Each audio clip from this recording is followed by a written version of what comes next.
Good morning. We'll get started. We good, sir? All right.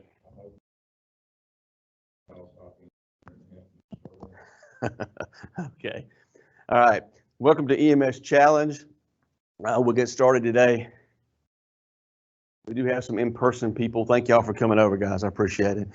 So for those who have not been here, we started EMS Challenge back in 2014 to improve continuing education across the region. You're welcome to read that. The goal is to help Con Ed. This is not the end-all be-all. If you're doing EMS Challenge, I appreciate that, but you still need to get out, do more training. This is just to supplement what you should be doing at your station or wherever you work with your EMS officer and your medical director, okay? For your certificate today, you can use the email as a roster. You can email alabamaemschallenge@gmail.com. There's also information in the chat box that Chief Award put out how to get that. We'll send you a link to a survey and get your Con Ed for you. So some regional updates. Remember, protocols came back out in June. We do have the protocol update video both on the BRIMS webpage and our YouTube webpage for Alabama EMS Challenge.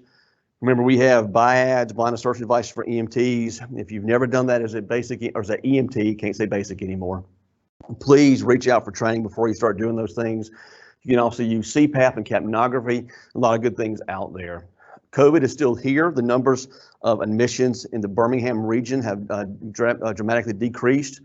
We still have some inpatients, not as much as we had, but COVID is still here. And I say that to keep wearing your PPE, okay? If you're doing some kind of procedure that generates droplets, neb treatments, BiPAP, CPAP, intubation, where the appropriate, N95, goggles, and some kind of gown or outer garment protection. If you don't have some kind of gown or something on the outside of you, when you get back to your station or your base, change clothes, take a shower, and make sure we're not spreading this stuff around. Wall times are pretty heavy right now. Before COVID hit, we had set up a wall times committee for the Birmingham region. Did not start those meetings because COVID hit us pretty hard. We were hopefully start looking at that again pretty soon, but the problem is there's a staffage shortage in the hospitals. Most ERs in the region are boarding, so just work with us. We're trying to get this fixed. Remember, for system entry, STEMI, stroke, and trauma, early system entry is very important. It does two things. It finds you the appropriate hospital to go to, and it prepares us on the hospital side so that we can get you in and get you out pretty quick. Remember, diversion status. Diversion is just a suggestion. If a hospital is on diversion, does not mean they cannot accept patients, but it means that the patient is going to have a long wait time to be seen. However, for example, if a patient had a surgery at hospital A, and hospital A is on diversion, and that surgery was done a few weeks ago, and they have a surgical issue going on, they probably should go back to that hospital they had the surgery, right? It's a lot better to manage it there with the team that took care of them the first time than going somewhere new. Just food for thought. Medical direction. If you need medical direction in the region, you don't have an active medical director, reach out to me. I'll find somebody for you. If you don't like me, you want to offend me, I'll get somebody to help you. But with all the new things that we're doing, the new drugs, with TXA, with video laryngoscopes, with the Lucas devices coming out, with push dose epi that got released for us to use a couple of weeks ago, you got to have an active medical director, guys. And then ketamine, you know I like to talk about ketamine. Remember, ketamine is great for excited delirium, that psych patient who's running naked in the streets, fixing to beat you up. I'm not a big fan for it for pain, but it can be used for that. The rules for ketamine, remember, anybody that gets ketamine, once they get it, they are a critical patient. At that point, they get exposed. You look for life threats. They get on the cardiac monitor. They get on a SAT monitor. If you don't have intraocular capnography, you got to at least use the SpO2. If they become hypoxic post-ketamine, you do not just put oxygen on them. Ketamine does not make you hypoxic. It makes you not breathe, which makes you hypoxic. So if they become hypoxic, the SATs drop, open the airway, slide a nasal trumpet in, reposition the airway. If that doesn't work, then you get an ambu bag, okay, and you ventilate them with oxygen. If they need to be intubated post-ketamine, no harm, no foul. That's a risk. But if they need to be intubated and you don't recognize it, somebody can die from that. So ketamine, great drug, but once you use it, that patient is now a critical patient. They get exposed, they get on the cardiac monitor, you look for issues, and you manage the patient. Some upcoming things. The Alabama EMS conference went virtual. It is going on the first week of November. It's the 4th and 5th. There's a good lineup of speakers there. You can go to the Facebook page and look that up, see what's going on. There is an in-person critical care and tactical paramedic class. I think those are full, but you can also go to the webpage or the Facebook page and find that. For EMS Challenge, some good news, new news. We're going to be working with the Fire College, and we're going to start rotating sites. So we'll do one class here in the Birmingham region at Centerpoint a month, and then the next class we're going to do on the road. And on the road, we'll do the same lectures that you can stream and watch. We're going to also start doing skill stations. So we're going to do some airway management, talk about eye gels, talk about video laryngoscopes, going to do some trauma scenarios, medical scenarios, and I hope to even bring out some pig trachs and do some surgical airways training as well. So very exciting. We'll have some more announcements hopefully this afternoon. Send an email out about that. But the Pharmacology is going to back us up and help us get some of this education out there. All right, so 12 leads. Remember, 12 leads are a screening tool. We don't have to be super academic about this. We look for basic things that hurt people. Is the rate too fast, too slow, or okay-ish? I like AHA stuff with the too fast for wide or narrow. Too slow, 3 things you think about that usually cause this: drugs, electrolytes, and ischemia. Anything else that causes bradycardia you pick up in your primary exam, such as hypoxia, tension pneumothorax, volume depletion, issues like that. And then okay-ish. These are the ones that are scary. These are the ones we got to be able to pick up. The STEMIs, the not STEMIs, the hyperkalemia, the long QT, things like that. So things you got to know how to calculate is a rate on the paper. Don't always trust the machine. I use the box method. I know you heard me say that numerous times. It's 300, 150, 100. Don't really care at that point until I get to about 7 or 8 box. Then I get very concerned about bradycardia. As I'm doing this and looking at that paper, my hand's also on the patient's pulse, determining is it regular or irregular? Are they sweaty? Is it a strong radial pulse? You get a lot of data from that. Intervals, you got to know. You've got to know your QRS. Is it wide or narrow? All right, and we've talked about bundle branch blocks a lot of times for interpretation of STEMI or no STEMI. That's why you got to know that.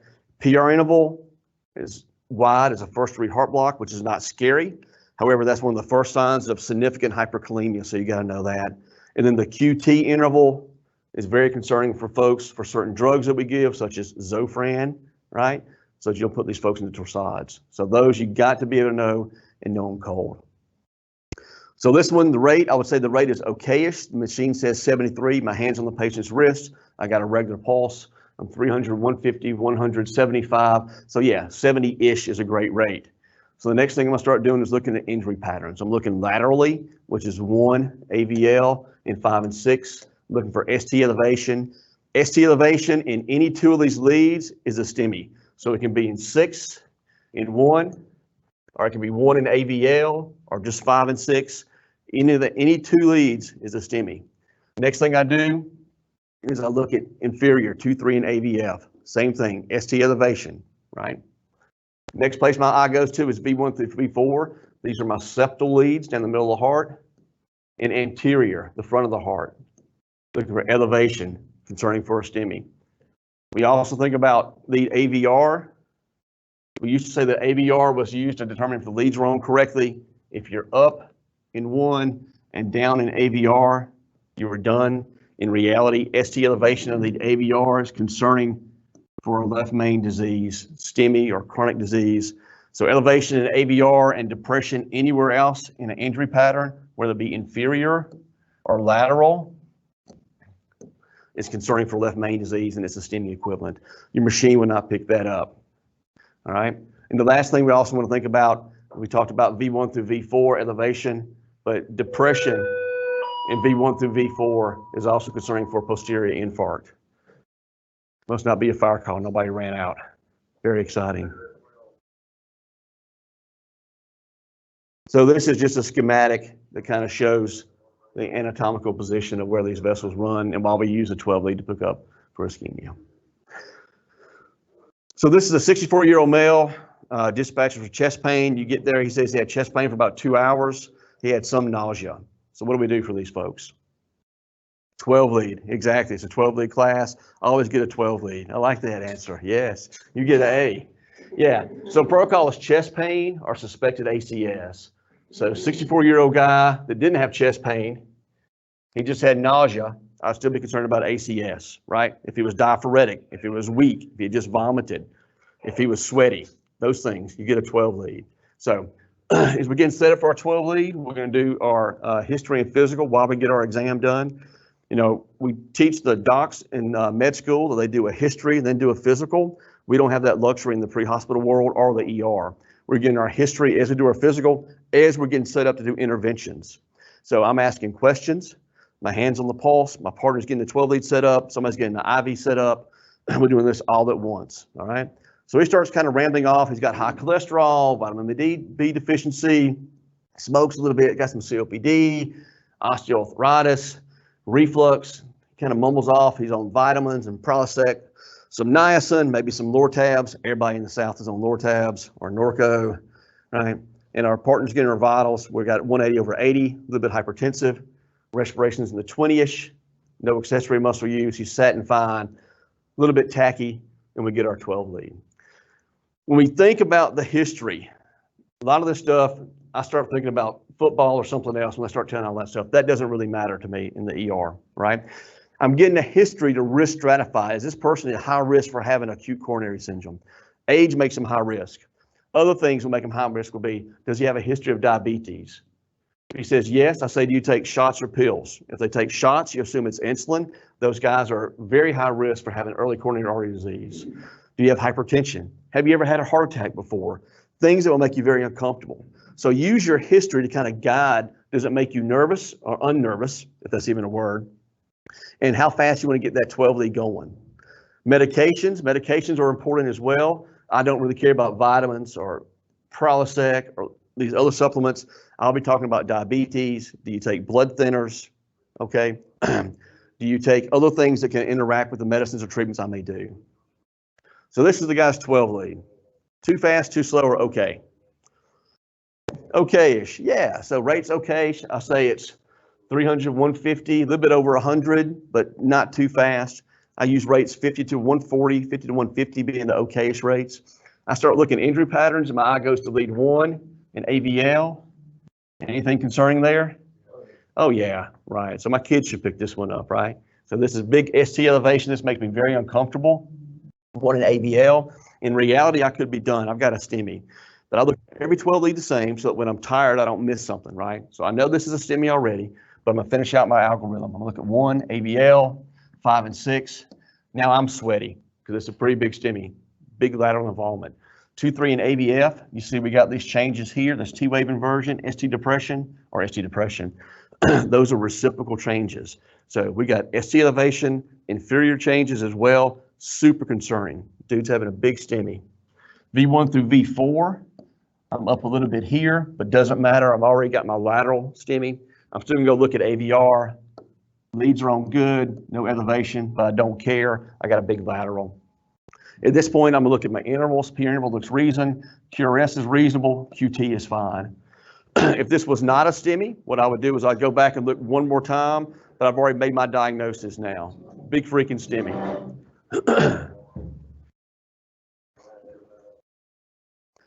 So now, when I think about my history, my meds, things that matter, now I'm not risk stratifying, do they have heart disease? I know they got heart disease, they're having a STEMI. Now I'm risk stratifying what medicines I'm gonna use. So now it's important to talk about what medicines he takes, right? So if the guy was on Viagra, it's gonna limit some of the medicines we can use, correct? If the guy was just smoking some cocaine, we need to know that stuff. And those are all things that influence the way we manage the guy at this point, all right? So next thing we talk about doing from this guy, when you think about a STEMI, we've shown this slide several times. We got a big clot in a vessel. The body's response is to send platelets, other chemical structures there to kind of fix that. But in so doing that, it makes this get bigger, and that clot gets bigger, and it limits downstream flow. So things that we do, there's that old mnemonic MONA, right? And we've talked about this several times. So the first drug we want to give this guy is what? Nitro. Right, so what's the first drug we give? Aspirin, yeah. So if he says, I can't take aspirin, I have gastric ulcers, what do you say? Understand that. Risk to benefit though, you're having a heart attack, say it nicely so they don't freak out. they still get an aspirin. The only contraindication for aspirin in the setting of a STEMI is anaphylaxis. If dude says, I took aspirin once and they had to cut my neck so I could breathe because I swelled up so bad, they don't get aspirin. Anybody else, they get a full aspirin. If he said, I took an aspirin 30 minutes ago, you say, thank you, sir, here's another one. Because people get confused. I've had people take Tylenol or Motrin over aspirin. That doesn't do the same thing. Remember, aspirin jacks up the platelets, so they can't connect. So this clot doesn't get bigger. Risk to benefit, they get an aspirin. All right, so nitro. Nitro is a vasodilator. It'll make this vessel get bigger, open it up, increase downstream perfusion. Now, I may have made some confusion in the past with this. We use nitro for people with chest pain and ACS. If the guy's sitting there and he's not having chest pain, he's not diaphoretic, but his EKG is a STEMI, he probably needs the aspirin because he's having a STEMI, all right? I would not do the nitro. There is more risk to nitro. You can bottom the blood pressure out. He could be taking Viagra or something and not want to tell you. We can cause some issues. So if they're having chest pain and you're concerned for ACS, STEMI or no STEMI, nitro is reasonable. If they're not having pain, probably don't need it, okay? The caveat to that would be a diabetic who's breathing fast, diaphoretic, looks like dirt, having a STEMI. He may not have chest pain because he's got neuropathy in his heart. That guy, nitro is probably reasonable, but otherwise, you ought to be having pain to get the nitro. Morphine is a very narcotic. It has a histamine release. It's going to open these vessels. So just like with the nitro, if they're not having chest pain, they don't need morphine. But if they're having chest pain after the aspirin and the nitro, morphine is reasonable. Fentanyl is also reasonable. Fentanyl doesn't cause dilatation, but it does control their pain. There's some data that morphine jacks up the blood thinners we give in the cath lab. Not 100% convinced we still use it, but morphine, fentanyl are reasonable. There's no role for ketamine and a STEMI. Ketamine may increase your heart rate, your blood pressure, can make things worse. And then oxygen. So American Heart says if they're not dyspneic and hypoxic, they don't need oxygen. If you heard me talk, you know that I don't give supplemental oxygen to those folks with STEMIs. I give pre-oxygenation in case of going to dysrhythmia, and it's just you in the back of the truck. You can crank that O2 up and protect them. Yes, sir. So on the nitro, you know, a lot of times we see 12 lead changes after nitro because it increases the perfusion and changes the 12 lead. Yeah. Is it worth giving one just to see if there's 12 lead changes, or is the risk too high there in your mind? No, I think I probably wouldn't. Now, if their blood pressure is 210 over 110, okay, and the EKG is a STEMI, yeah, it's reasonable to pop a nitro, lower the blood pressure down, see if things get better. If they have a normal blood pressure, EKG is abnormal, but they don't have real chest pain or big symptoms, I probably would not give nitro. So believe it or not, I hate to say this, but there's some people who have ST changes at baseline. So somebody could have had a heart attack 6 months ago, didn't go to the doc, didn't get good reperfusion, and they always have ST changes. So they're gonna get a nitro every time you show up. So you got to put it in the clinical situation. If they're hypertensive, you're concerned, nitro is reasonable. If they're not having any symptoms, I probably wouldn't do any nitro at all. So the other issue, I know I brought this up before, is the American Heart Association says nitro is contraindicated for anybody with a pulse lower than 50 or higher than 100. Right. Seems pretty ridiculous. But people get confused about that when they get into testing situations when they're trying to get their initial licensure. Yeah. So for testing, that's true, but in practice. Yeah, for testing, that's reasonable. For practice, heart rate less than 50, I'm probably not giving a nitro because I bet you about $20 in my wallet that they're going to be hypotensive. They're going to be a contraindication. Heart rate greater than 100, yeah, I'm going to pop somebody some nitro. If heart rate is 160, no, I'm not, right? Because I think if the rate's probably the issue causing their ischemia, I'm going to control that rate first, repeat that 12 lead, relook at the patient. If they're having ischemic changes on the 12 lead and they're still hurting, then they get nitro. But I agree, greater than 100, I do it all the time. It seems very reasonable. Other questions you want to start asking these guys is thrombolytic checklist. This is very important. Remember, folks who have STEMIs can go into VTAC, VFib pretty readily, and we got to know, can we lyse them or not? Different drugs out there, TPA, we use for strokes and for STEMI and for PEs now. TNK is a one-time dose drug. We use it for STEMIs and PEs, not for strokes. Retivase is a drug that has been used pre-hospital in the US. Here's a 2 times, you give 10 units, I think it's units, 10 units.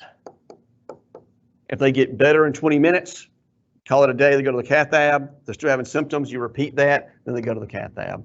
But the point of this is, state has a checklist. In theory, we're supposed to be filling this out, getting it to the receiving hospital. In reality, if nothing else, you got to ask these questions. You got to rule them out so that you can determine if we can give them a lytic. For example, if they are having a STEMI, they show up in the ER with you, they go into VFib, we shock them, intubate them. I can't get a history on this guy. And if he has recently had cranial surgery or some kind of LP or something that is a contraindication, if I give him a lytic, I'm going to kill him. He needs to go to the cath lab instead. So this is very important information. I'm not saying you got to fill this out and give it to the docs, but you got to have these questions answered. And this information has to be relayed to the receiving physician. All right. If you write it on a napkin and you tell them, I'm fine with that. Then you can go back and fill this out if you have to. En route to the hospital, this guy, he got aspirin, he got IV fluids, got some nitro, was feeling a little bit better, and then he kind of started moaning, had some agonal respirations, and this pops up on the 12 lead, or not the 12 lead, really the cardiac monitor. All right, so what do you do with this? After you say it, check a pulse, yeah, check his and check yours, right? So yeah, so this is Y-complex tachycardia, right? So relatively is their stability is relative, right? Do they have a pulse or not is what you want to know. Dude just had a STEMI. I'd bet my money that he does not have a pulse. So hand goes down on his pulse. He has no pulse, all right? You start CPR. I crank that O2 up. If you were a good medic and you already had him on defib pads, you can do what? Charge it up and defibrillate, all right? We got some protocols that we can talk about as far as drugs that we can use. We can use amiodarone. It'd be 150 milligrams over 10 minutes. They're stable. What's the dose if they're unstable? What do you give them? Do you give it over 10 minutes? No, you just push that in, right? The other option we had. 300, so without a pulse. Very good, thank you. Yeah, and you just give that IV push, right? Yeah, so you're gonna slide that in. You can consider epinephrine, right? Obviously, electricity is the best way to go with this guy. If you already had the pads on, you're doing great. If you don't carry amio, you can do lidocaine, 1.5 mg per kilo, IV push, and do your epi, right? If you're lucky and you have a Lucas device, the Lucas device is placing the guy doing CPR that way. If it's just you in the back of the truck with this guy, you're gonna have to get help, right? There's no way you can do CPR, medications, defibrillate all by yourself. So you have to slow down, pull over, manage this. Not good for the patient because time is muscle, right? When we talked about electricity is the main thing you want to do with these folks. So he goes into, he gets defibrillated. I know. Yeah, we saw it. Yeah, all right, good. Just make sure everybody saw it. Good. And I mentioned several times, we talk about O2, not supplemental, it's pre-oxygenation. 2 big causes of VFib, BTAC arrest is structural heart disease, guys with congestive heart failure, or ischemia. STEMI is ischemia. So these guys get O2, couple of liters. So if they go into cardiac arrest, you can crank it up to 6 or 8. You're doing passive oxygenation. If you have these quick compo pads, you put them on immediately with your STEMIs, not all your chest pains, but your STEMIs. That way, if he goes into VFib, BTAC in the back of the truck, it's pretty easy. You put your cigarette out, you charge the 200, you defibrillate the guy. And a lot of times early on, you get a good response. You may get reperfusion, and you don't have to intubate and do all those things until we get to the hospital. Different patient completely, but this patient's having a big STEMI, right? So we look in here.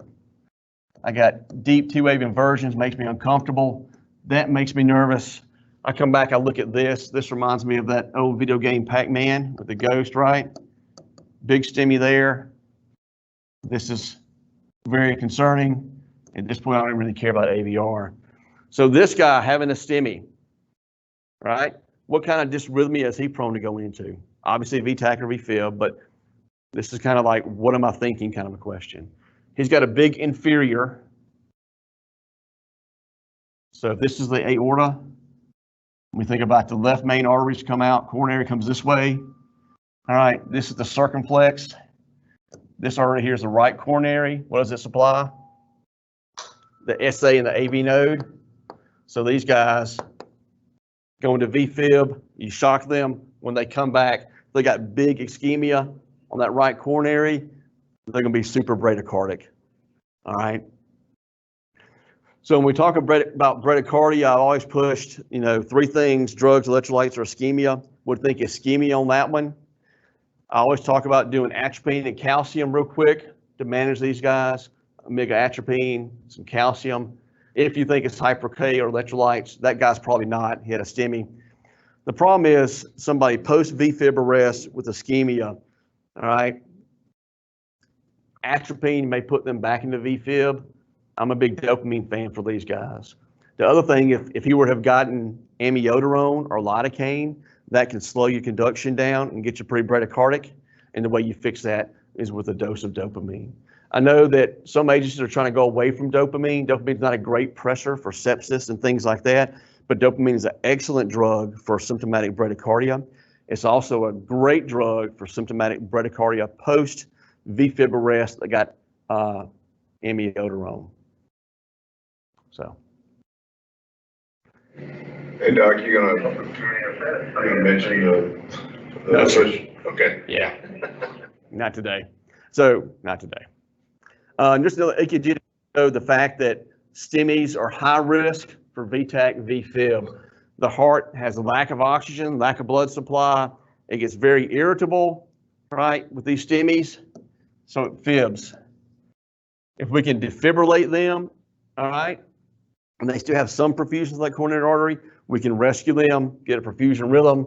We can give them antiplatelets, medications, give them the cath ab and salvage them. But if we're not prepared to manage that dysrhythmia, whether it be VTAC, VFib, or bradycardia and heart block, the problem is they have bad outcomes. They get anoxic brain injuries, their heart gets more damaged, they don't do well. So back to the first case, the 64-year-old guy with that big STEMI that went into VTAC. He got defibrillated, he got amio, heart rate picked up, got ROSC. In the ER, we do a couple of extra things to get him ready to go to the cath ab. We review that thrombolytic checklist that you've talked about, that you've already done with them. I start getting labs. Now, I don't wait for any of these labs to come back. I start them, and this is for the cardiologist to look at later. I get a chest x-ray. Dude just had CPR for a few minutes, all right? I'm making sure there's no broken ribs, no pneumothorax. The other thing I'm looking for sometimes is an aortic dissection will mimic as a STEMI, and I'm looking at that x-ray to make sure I don't see that, because that guy who's having a dissection does not need thrombolytics or a cath ab. He needs a cardiovascular surgeon. We get additional IV access on this patient. We give them heparin. You've already given aspirin. Remember, we talked about aspirin. This is the vessel. This is the clot. Platelets are running downstream. We give aspirin. It blocks those platelets so they can't join together, so the clot doesn't get bigger. Heparin is also a different type of blood thinner. It's an anticoagulant. It works on different factors, all right? It makes it so the blood can't stick together and make this bigger. So we give them a big whopping dose of heparin, and then we give them another antiplatelet, either Tycag or we can do Plavix, because when you think about platelets, they got different receptors on them, and aspirin blocks one of them, and the Plavix or Tycag blocks the other. So that way these platelets just slip and slide through there and you don't make it bigger. And then we make the decision, do we give them a thrombolytic so they go to the cath ab, or do we think there's something really bad going on and they go to the OR, such as a dissection, something of that nature. Most of these drugs we can reverse. So if I have somebody that I've given aspirin to, I bolus them with heparin, we give the Tycag, they go to the cath ab, the cardiologist looks at that vessel and says, man, this guy's got 3-vessel disease. I can't stent this. He needs to have a surgery, a bypass right now. Well, you really can't open somebody's chest up with all these blood thinners. Luckily, though, we can reverse some of this. We can give a medicine to make heparin no longer work and the blood gets thick again, so I can fix that. These antiplatelets, can't really fix them, but I can cheat and give them more platelets, and those platelets are not affected by those medicines, so we can fix that. Now, if I give somebody a thrombolytic, I won't say they're hosed, but you got to wait a while. I can't reverse that, but I can reverse these things. and get them to the OR. I think that's a McDonald's symbol right there. You see that? That's kind of concerning. All right, so back to this EKG. This person's having a big lateral, MI1 AVL, 5 and 6. Super scary, right? So if you think about the distribution, this is the left circumflex. So this is the whole left side of the heart going out. Most people, the right side of the heart comes off the right coronary. There's some people that have an accessory pathway from the left to the right. This person probably does not. But left side of the heart is completely jacked up. Left side of the heart is the left ventricle. It's responsible for pumping blood to the whole body. So this guy got in, he got defibrillated in the field. They got ROSC, got to the hospital. We loaded with heparin. He got intubated, got extra lines, and then he went to the cath lab. And the cath lab, he became more hypotensive and had cardiogenic shock. And that's because that left side of the heart was not working well because it was pretty damaged. So things they can do there, they can do a few things. This is called an impeller device. So this is a catheter that we put in, it goes in the groin, in the arterial side, it goes up through the aortic arch toward the heart, and this little tip here goes into the left ventricle. And then they hook it up to a pump, and it sucks blood out, and it helps pull blood out of the left ventricle that kind of increases perfusion to the whole body. The other thing it does is it increases perfusion back to the heart itself. So if you think this is all left ventricle here, right, and it's not pumping well, that catheter comes in through the groin, through the aortic arch, through this valve, and it's in here. It sucks blood out of here and pushes it out so the body gets perfused, the brain gets perfused.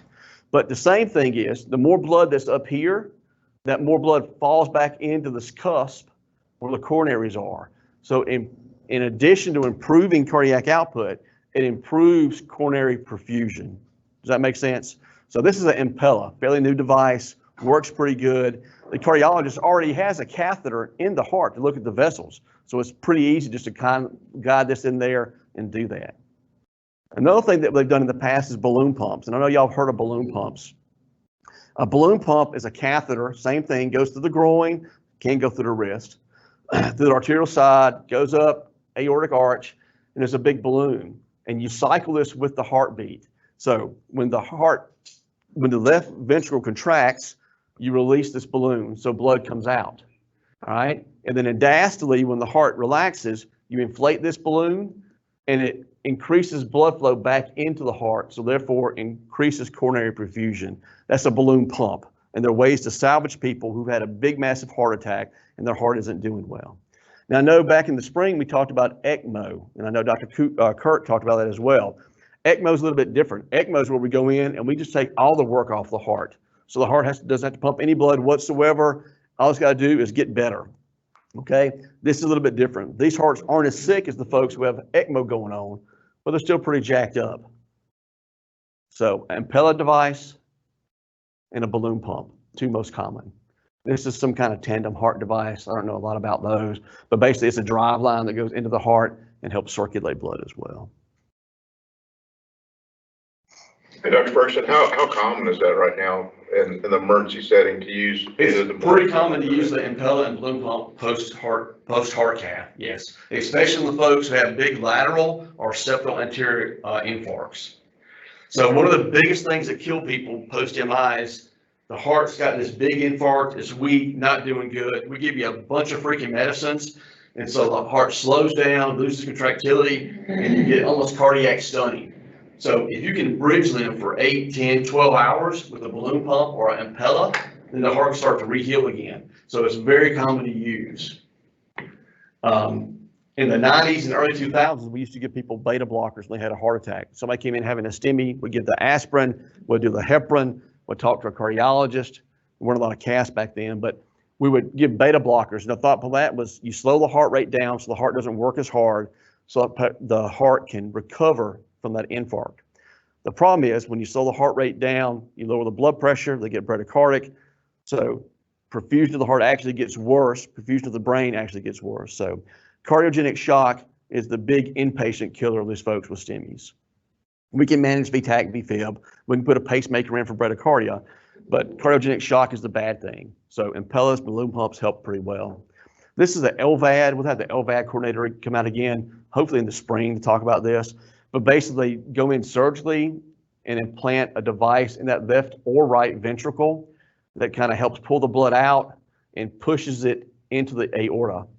And that perfuses the brain, the rest of the body, and in so doing, backflows blood back into the heart coronary vessels as well. But they have a drive line, they have a tube from the left ventricle surgically attached to the aorta, they have a battery pump, and it's almost like an artificial heart. We'll come back to those videos. I couldn't get those to him in bed.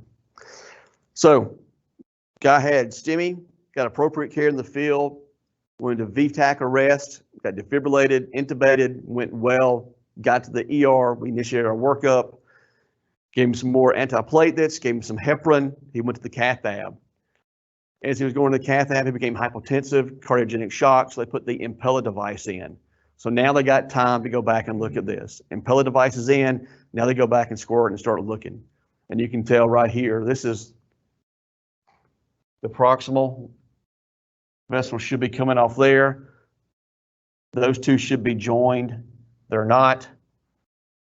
So the cardiologist goes in, deploys a stent, opens that up. You get reperfusion, but we got the impeller device in already. So we're actually helping with the workload of the heart. Now the heart has a chance to recover and rest. The damage that was done by this long-term, and by long-term I mean 60, 90 minutes of ischemia, is now recovering, and the patient had a good outcome.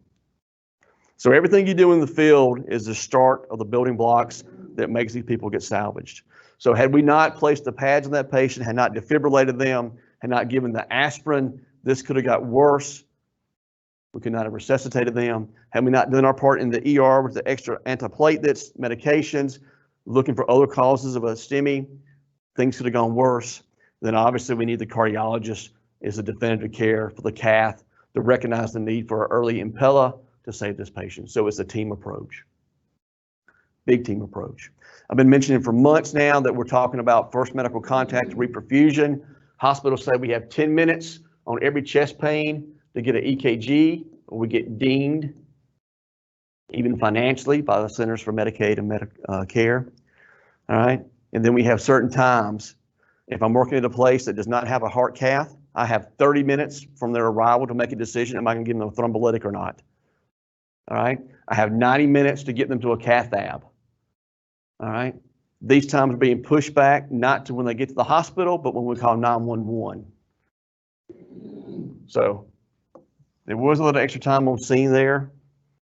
This one actually did not get an EKG sent through the system. When they got to the hospital, we looked at the pre-hospital EKG, which I'm telling you, all physicians, when you show up at a hospital with somebody having chest pain, you have a sick-looking patient, show the doc the EKG. They may be grumpy at you, that's okay. But that EKG is jacked up, you got to show it to them, because once they see that EKG, they're going to move fast to see that patient and get you off the wall. So show that 12 lead to them. So we saw the 12 lead, pre-hospital 12 lead was scary enough. We saw it, activate the cath lab team, and they get going. So even though we had a few blunders, we still had pretty decent times. We're not looking at the pre-hospital times. We've hit all our goals. This one, we go back now, we look at the pre-hospital times, we're a little bit off. Still had a good outcome, but we could have done better. The point to this is hospitals are going to start looking at EMS records now. We're going to look at first medical contact to EKG. Did you send it? Did they get the aspirin? What care was provided? That's good because it's going to improve patient care. It's good because it's going to give you guys good feedback. And it's also good because now the inpatient guys recognize that EMS is a big part of this team. All right, eventually you'll be able to merge records. My goal will be one day in the future, you'll be able to do an EKG on somebody. It looks pretty funky. That's not a medical term, but you know what I mean, right? And you can pull up on your computer and look at their old EKG and say, oh, their EKG always looks funky, not super scary now. That'd be one of my goals. Questions, comments, statements within reason? So Dr. Ferguson, we had one question from online. Can you perform CPR on a patient that's on LVAD? So according to them, yes. but you need to make sure they're dead, right? So LVAD, some of those patients don't have pulses. They may have a jacked up EKG, not even looking like a perfusion rhythm. So you got to look at other things. If they're talking to you and they cuss you as you do CPR, they probably don't need CPR. But yes, new guidelines are if you have an LVAD and the patient is in cardiac arrest, you can do CPR. What else are you going to do? What's the survival rate, you think, of an LVAD patient getting CPR? Not very much. They already have a bad heart and now they're in cardiac arrest. So the other questions that are coming in by phone and online involve the push dose pressor. And so are you going to address that in a future class? Yeah. So push dose epi was released, I think last week is when it came out.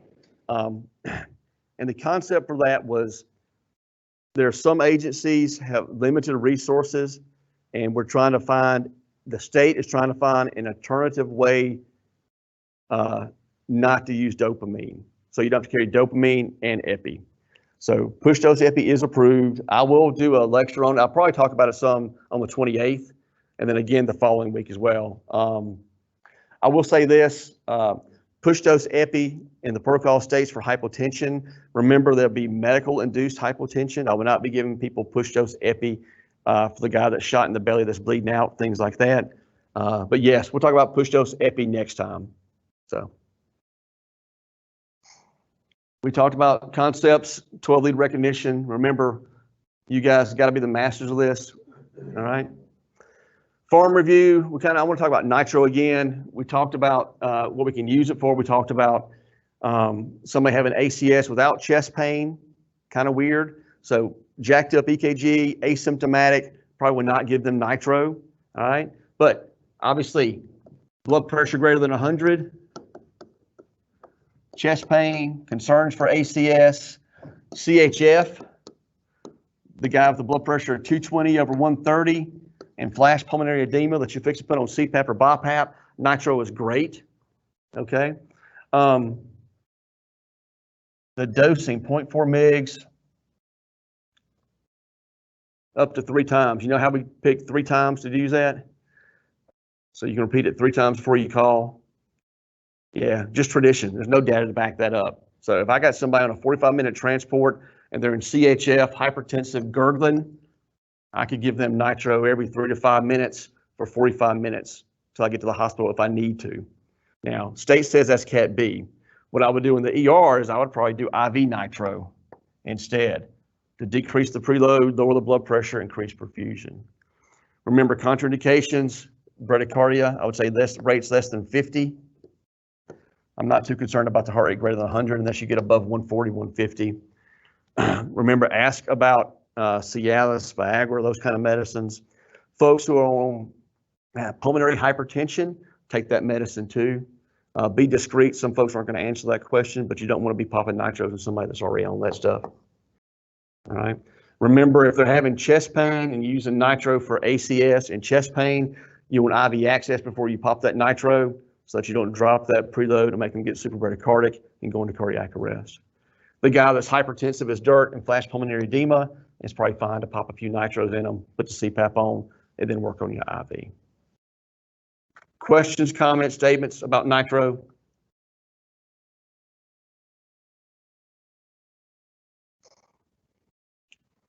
Remember, the work you do is very important.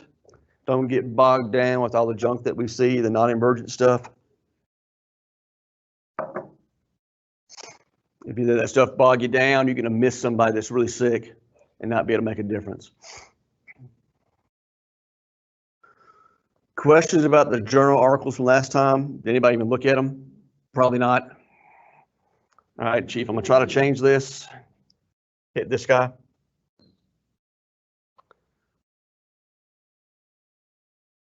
Is that sharing, sir? Sweet. So we talked about this last time. Any questions? This is more of the redneck version is we know that stay and play on medical arrest is better than the load and go. Remember, most of the things that we do in the ER, you can do in the field within reason. With the region getting all these Lucas devices, there's some questions about do we transport people in cardiac arrest? And I would say, for the most part, the answer is still no. Stay on scene, Pick through CPR. If you got a Lucas, use a Lucas. I'll do continuous setting, at least 110 rates a minute, at a rate of 110. Early airway intervention, so you have capnography, all right? Appropriate medication use, all right? The caveat, the exceptions. If you have a STEMI patient on scene that goes into cardiac arrest, you put them on the Lucas, they're in VFib, you shock them, you give your epi, you give your amio. 2 shocks later, they're still in VFib, and you got a Lucas, that patient, I'd pick them up, head to the hospital, because we can lyse that patient. If they're in persistent VFib on the scene for 40 minutes, they're not going to live. But persistent VFib post-STEMI that you can get to us in another 10 minutes with a Lucas, we can potentially lyse that person and save them, right? CPR in the back of an ambulance without a Lucas device, personal opinion, is useless. It's really hard to do. I don't care what you tell me. You're moving around, driving through the city streets, people are flopping. It's not good, but a Lucas can change that. But again, stay and play, manage your ABCs, do everything you can. Okay, if it's somebody that's potentially salvageable, STEMI, VFib arrest, once you get your ABCs done, you get your dose of antiarrhythmics, you defibrillate a few times, pack them up and go. I'll take no questions about that one. The other one we talked about last time was the role of lytics for STEMIs out of hospital. I can't draw with that, sorry. This was done, I think, in either Australia or New Zealand. The cool thing about this article is, though, they were comparing, does a medic call a doctor for the order to give lytics, or they just give the lytics themselves by looking at the 12 lead. So that tells you that they're already doing pre-hospital lytics with physician med control. So if you believe that time is muscle and we got to get these vessels opened up quickly, this kind of backs that up. So, yeah, no, no, please. You can't reverse the lytic. Correct. So you need to be correct. So you got to be able to do that checklist. You got to say, all right, dude had a brain aneurysm clip 2 years ago. I'm not going to give him a lytic because that aneurysm may bleed and I will kill my patient, right? So you got to be able to make that decision. So it's still a scary thing, but my point is I think that this can come to pre-hospital. And I know that some states are already doing this using Renovase. But to do this, we've got to be competent in recognizing bringing 12 leads. We got to be extremely confident in managing codes, and we got to prove that to the inpatient guys. And now we have them looking at our records, so we have a chance to do that at this point. Okay, but you can't do this if you don't train. So you can't do this if you don't have an active medical director, an EMS officer, if you're not reviewing these things. But if you do those things, we can do that. And if that was me out at Red Mountain hiking with a sticky, and it's 20-minute dragging my butt out of the woods, and then 20 minutes to the hospital, I'd rather have that lytic done in the field. All right. Couple of questions. So we got one came in. How long of a time span after erectile dysfunction drugs before you can give nitro? Depends on the drug. So I would say be very concerned if they say they take it daily. So some drugs last a few hours. Some drugs last 24 to 36 hours. So if dude's on Viagra or Cialis, having chest pain, he's borderline hypotensive, blood pressure in the 100s, I would avoid that nitro at all costs. Now, if dude's blood pressure is 110/60, he's having a STEMI, he's screaming in pain, diaphoretic, I'm gonna start an IV, I'm gonna give him a liter of fluid, and I'm gonna pop him a nitro. And if he drops his pressure, I'm gonna be ready, either with dopamine or push dose epi. Oh, boy. That was a joke, that part. So the second question Yes, is, and I think the first question was really directed at Viagra, which, okay. so So I think the half-life of that is shorter than the others. So I think it's 4, 6, 8 hours, but I'd have to Google it. So yeah, so the guy's having a big STEMI, you ask him that question, he says, I took Viagra last night and it's 3 o'clock in the afternoon today. you're probably fine. Yeah. Okay. And again, it goes back to clinical prediction. If the blood pressure is soft, be concerned. Make sure you got your IV, start your fluids first. If he's super hypertensive, you're probably fine. So the second question has to do with pre-hospital lytics. Yes, sir. So if we got to a point where we were given lytics pre-hospital, would the administration of any of the lytics prevent the patient from then being able to get PCI? No.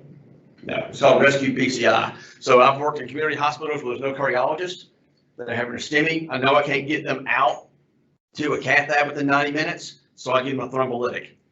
A couple hours later, you can get a cath lab. Yeah. What you can't do is you can't go have bypass surgery for a good while. But yes, you can get to the cath lab. All right, I'm gonna see if this video will work. Don't need sound, but this is the impeller device going in. So it's going in over that vessel. They deploy this. That opens up and it pushes the blood flow back. So you decrease the workload of the left ventricle, increases cerebral perfusion, perfusion to the kidneys, and it also increases perfusion to the coronary arteries by allowing more blood flow in that aortic arch going back to the heart. So pretty cool stuff.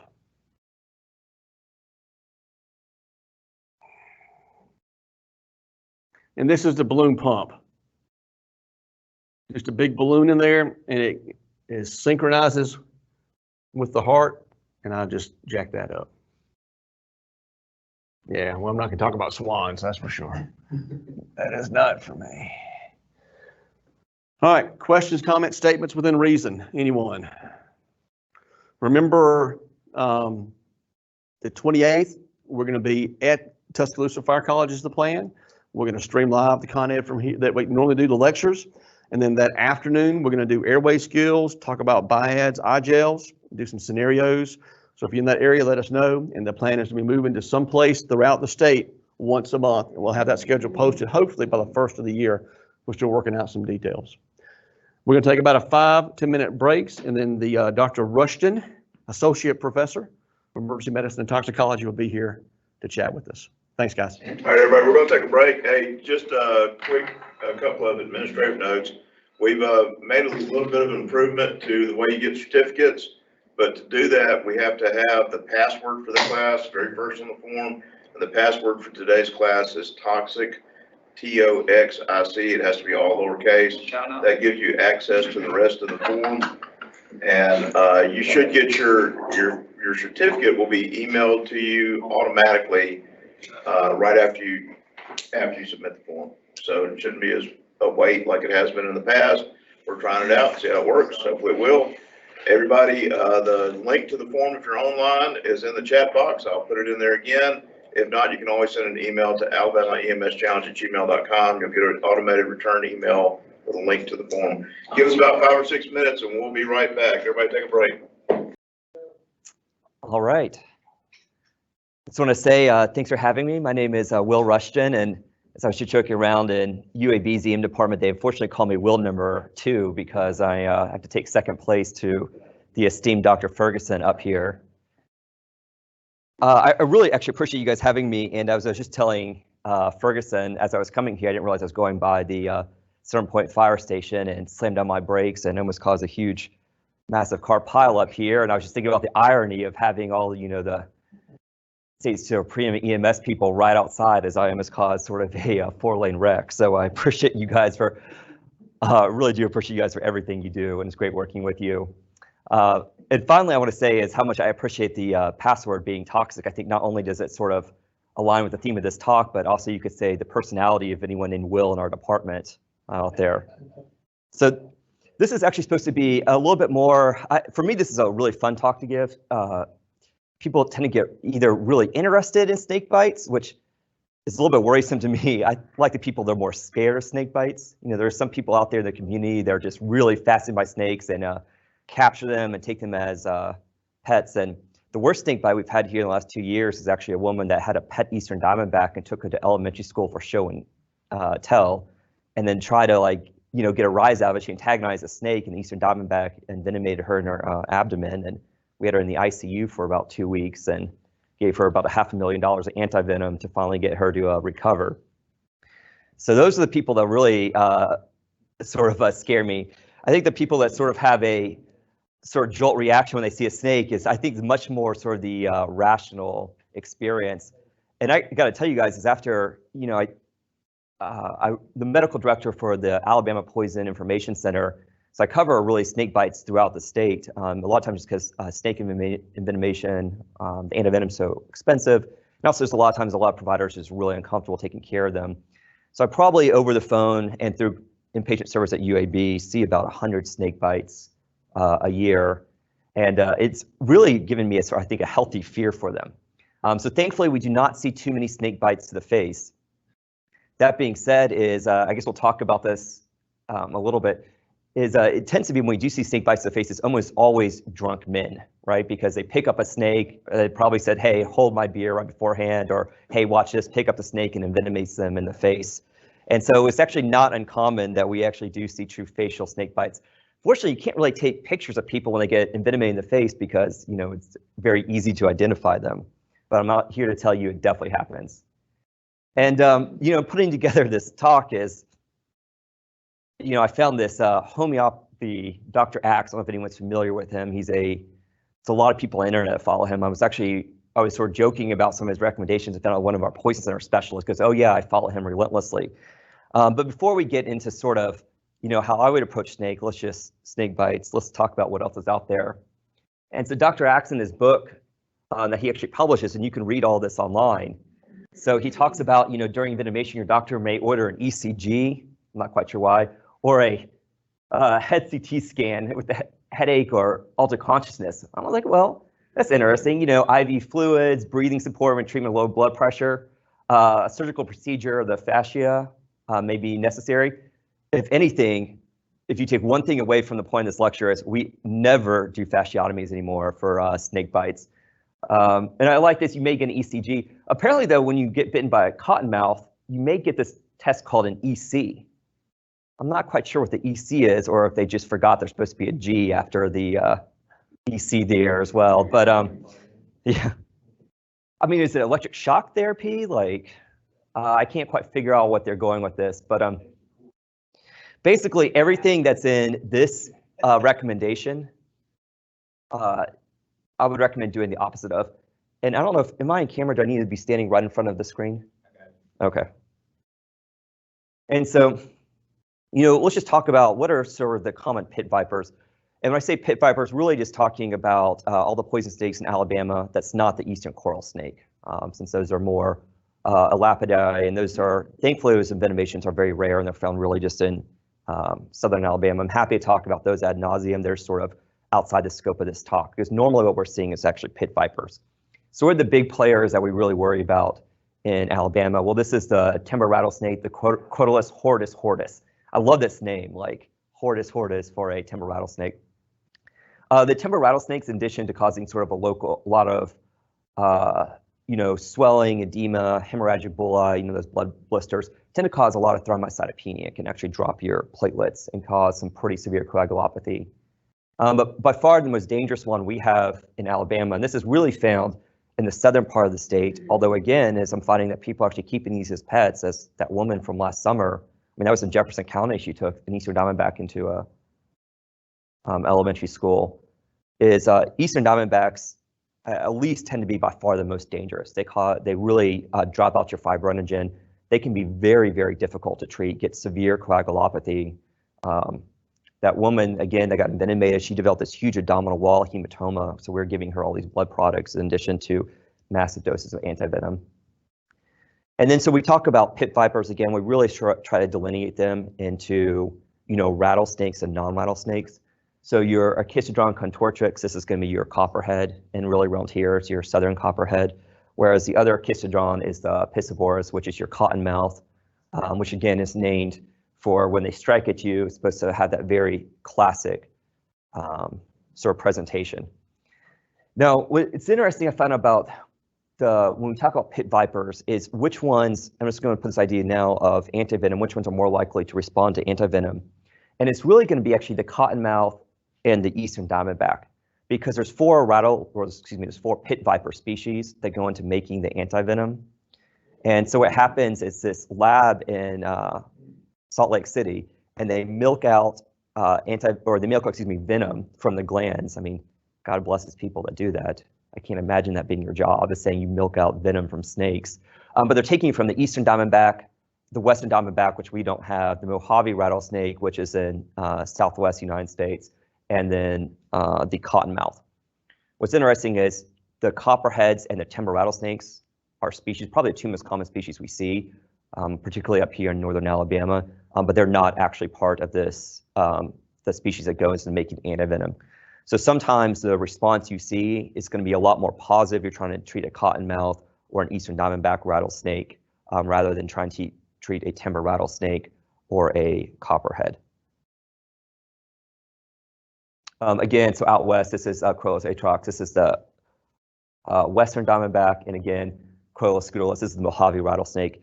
The reason the Mojave rattlesnake is actually one of the antivenom is it's the only one that has a really potent neurotoxin. Actually blocks your acetylcholine receptors at your neuromuscular junction, can cause respiratory paralysis. And so in addition to the hematological effects, the severe thrombocytopenia, hyperfibrinogenemia, all the swelling and local wound destruction, you can also go into respiratory failure. But that's one of the reasons why they actually put it into Crofab, which is the antivenom we have, because that can actually sort of reverse respiratory paralysis. But if you're ever practicing out west, particularly in Arizona, is just be aware of sort of the neurological manifestations. And then, it's sort of a fun thing to talk about is like, how do you tell a venomous versus non-venomous snake? When I was in Virginia, I found no one knew about this. I moved down to Alabama 6 years ago, and I found that most people or a lot of people already have this baseline knowledge. But if you think about it, the way that we're looking at a venomous snake is, you get sort of this narrow-shaped eye, whereas non-venomous snakes tend to have more elliptical pupils. They have these heat-sensing pits, and then the heads tend to be more triangular, again, whereas non-venomous snakes tend to be sort of more elliptical, more circular, if you will. We talk about this all the time, which I find this really fascinating because, people do bring snakes in a lot of times, the emergency department, and I know a lot of times EMS crews will actually transport the snakes with us. But what's the way that people kill their snakes, right? You take a shovel or something blunt and you bash the head in. So all these things we just talked about, I just get this mangled mess of a, snake, and I'm like, well, I appreciate you guys bringing this to us, but I don't know now how to identify this. So probably actually the most helpful thing is if you flip open the snake, I actually have some pictures of this, actually some mangled snake parts that were brought to me in the emergency department. But if you look at the sort of caudal end of the snake, oops, well, look at that.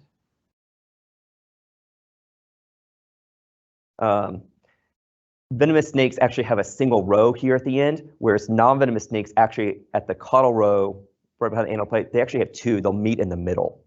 And I actually have I think a picture of this. I will probably make that a little bit more clear. But to me, at least, it seems like if I'm going to try to identify a venomous versus non-venomous snake species, that's what I'm going to look at.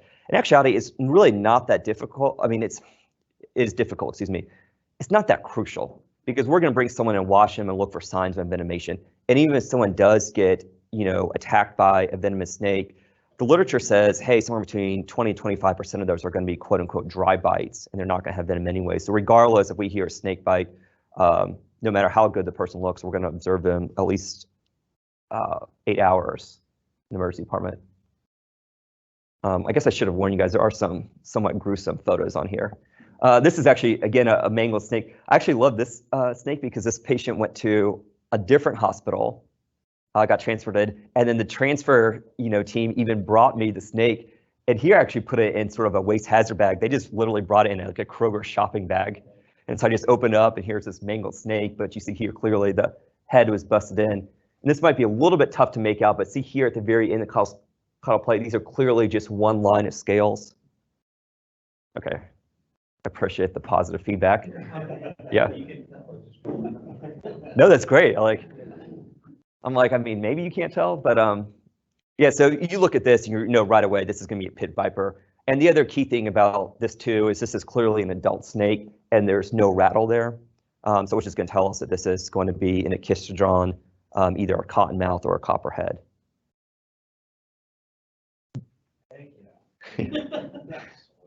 So this is actually I have a toxicology rotation that I teach for medical students and residents.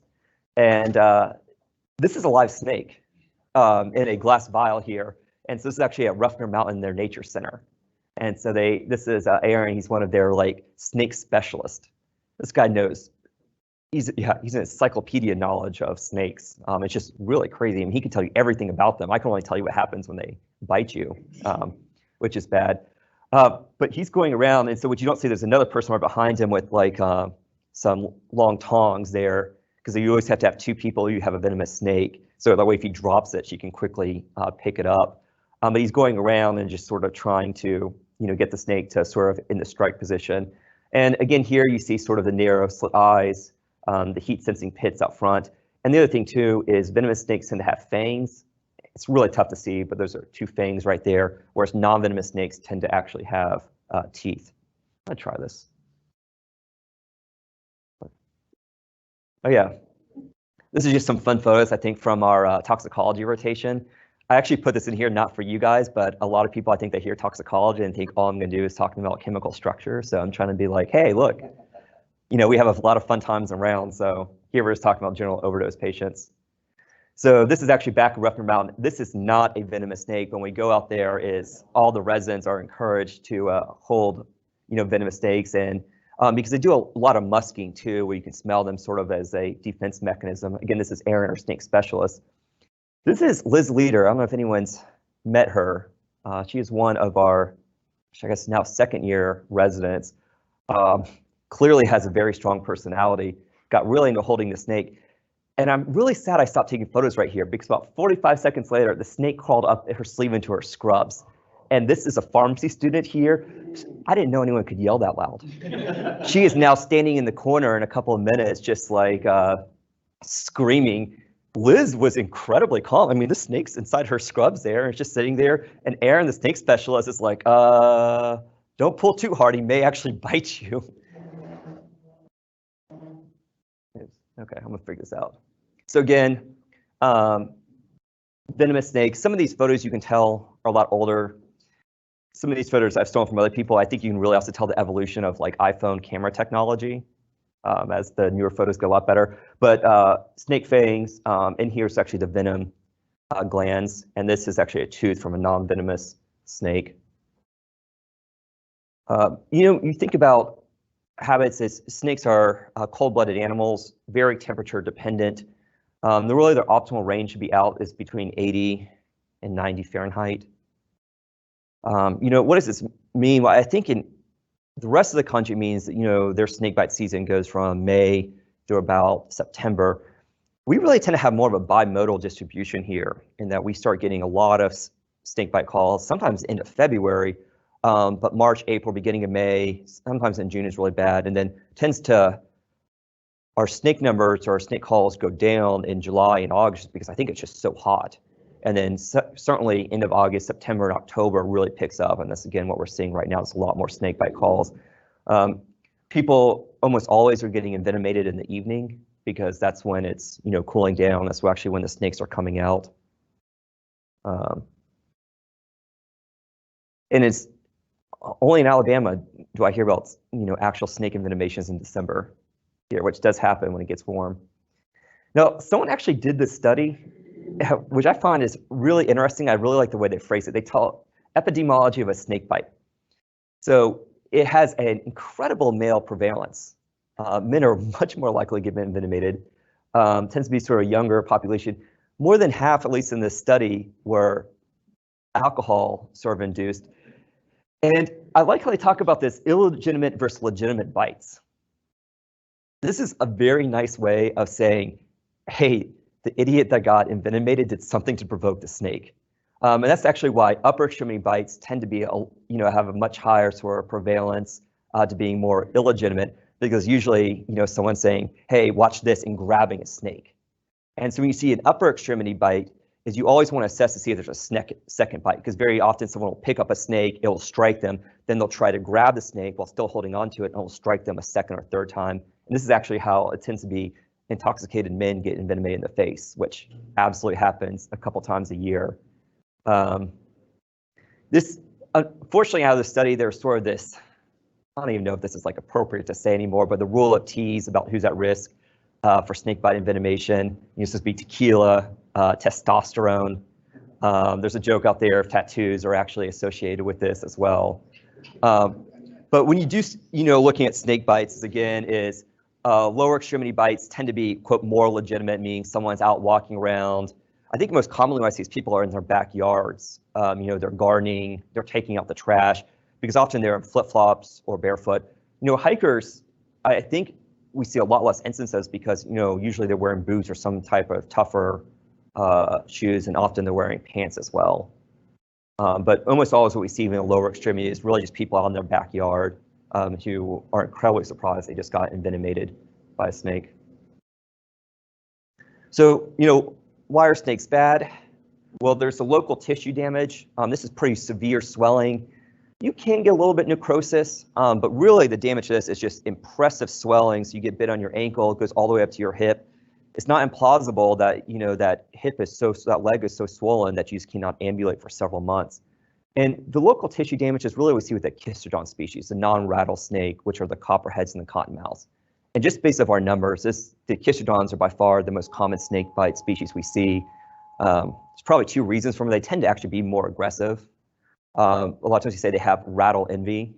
And the other thing too, because they don't have a rattlesnake, or excuse me, they don't have a rattle, you can't actually hear them.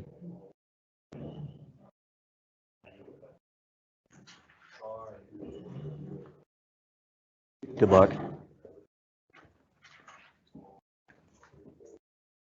I think my personality got a little bit toxic too early on.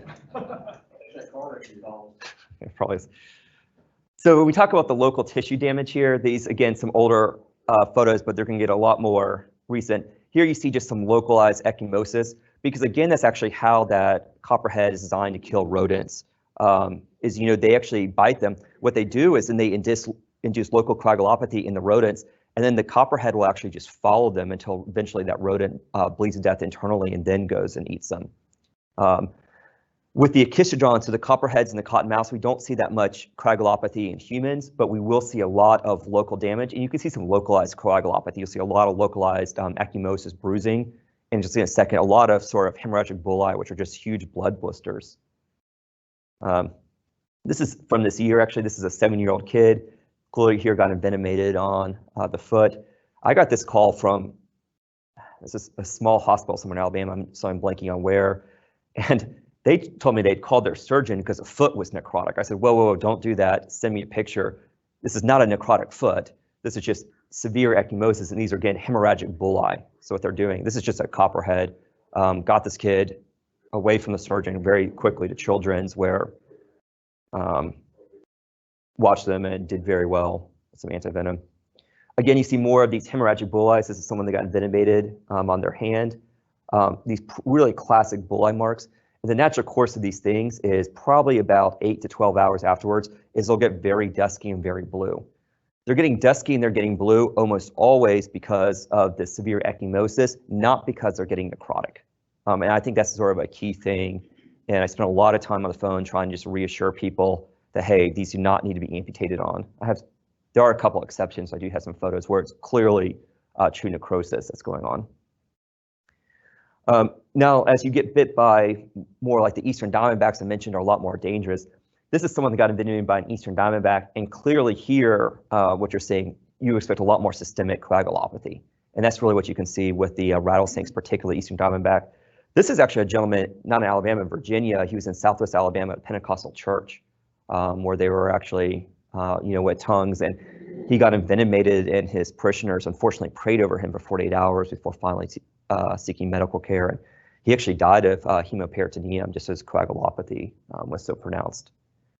This is another woman that clearly from several years ago, because the photo is so bad, but she was also intoxicated, picked up the snake, got envenomated right over her airway, caused severe laryngeal edema.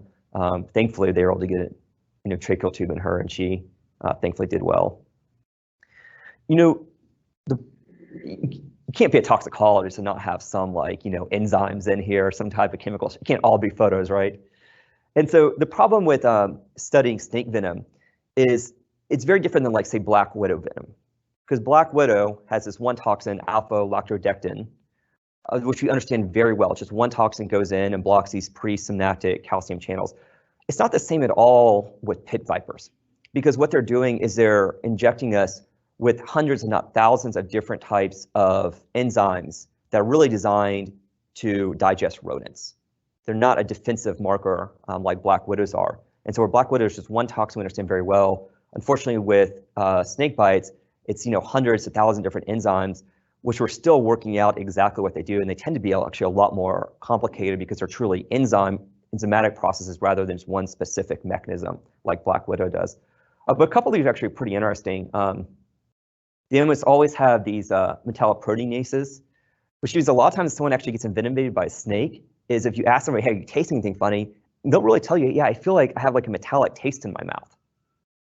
which is interesting. It really comes to metalloproteinases. And then just sort of a lot of different things that cause different coagulopathy, which are really being studied. This is actually from a paper that we just published this past July out of UAB. And again, I cannot talk enough about this woman that got envenomated by the Eastern Diamondback. But what you see right here, this is actually her fibrinogen concentration on this axis, and this is her hours in the hospital. And it took us almost 20 hours for us to get a detectable fibrinogen on her, which is really impressive, just the degree of severe coagulopathy, particularly the Eastern Diamondbacks can cause. And I'll say this over and over again, the snake species we should really fear in Alabama is Eastern Diamondback. That's out here. And then the problem is every time we would get her fibrinogen to respond, we'd stop the antivenom and would plummet again. And this is one of the reasons why she spent so much time in our ICU. And then, finally, one last thing about the Mojave rattlesnake. I mentioned this early. Just remember that the Mojave rattlesnake, if you're ever out west, will block presynaptic calcium channels, preventing the release of acetylcholine at your neuromuscular junction. And so you can cause respiratory paralysis. Thankfully, the treatment for that would be early endotracheal intubation, as well as antivenom, which can actually be pretty effective for it.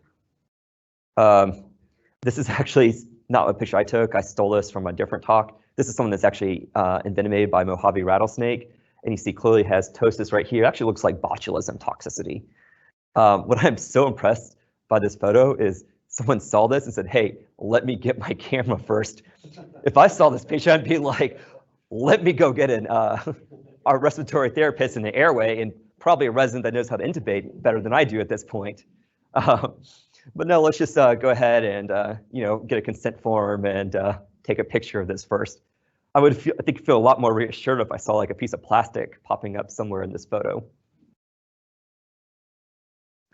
Now let's see if I can get this. So I know this is tough to see. This is actually a video that a nurse practitioner out of Sylacauga, he knows you, Will, John, I'm trying to think what John's last name is. Yeah, so do I. He's a guy with a ton of personality, and it'd be embarrassing he's actually watching this. He actually sent me this video, so I wouldn't give him credit, but he saw this patient down in Sylacauga, and after he got envenomated, and he saw this, and it's too bad you can't hear his commentary because he's spot on. He immediately identifies what this is. So if I can start here at the beginning.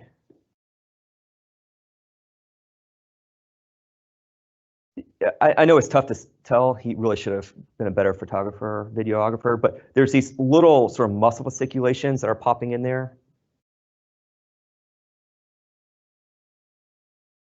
Somewhere, there you go.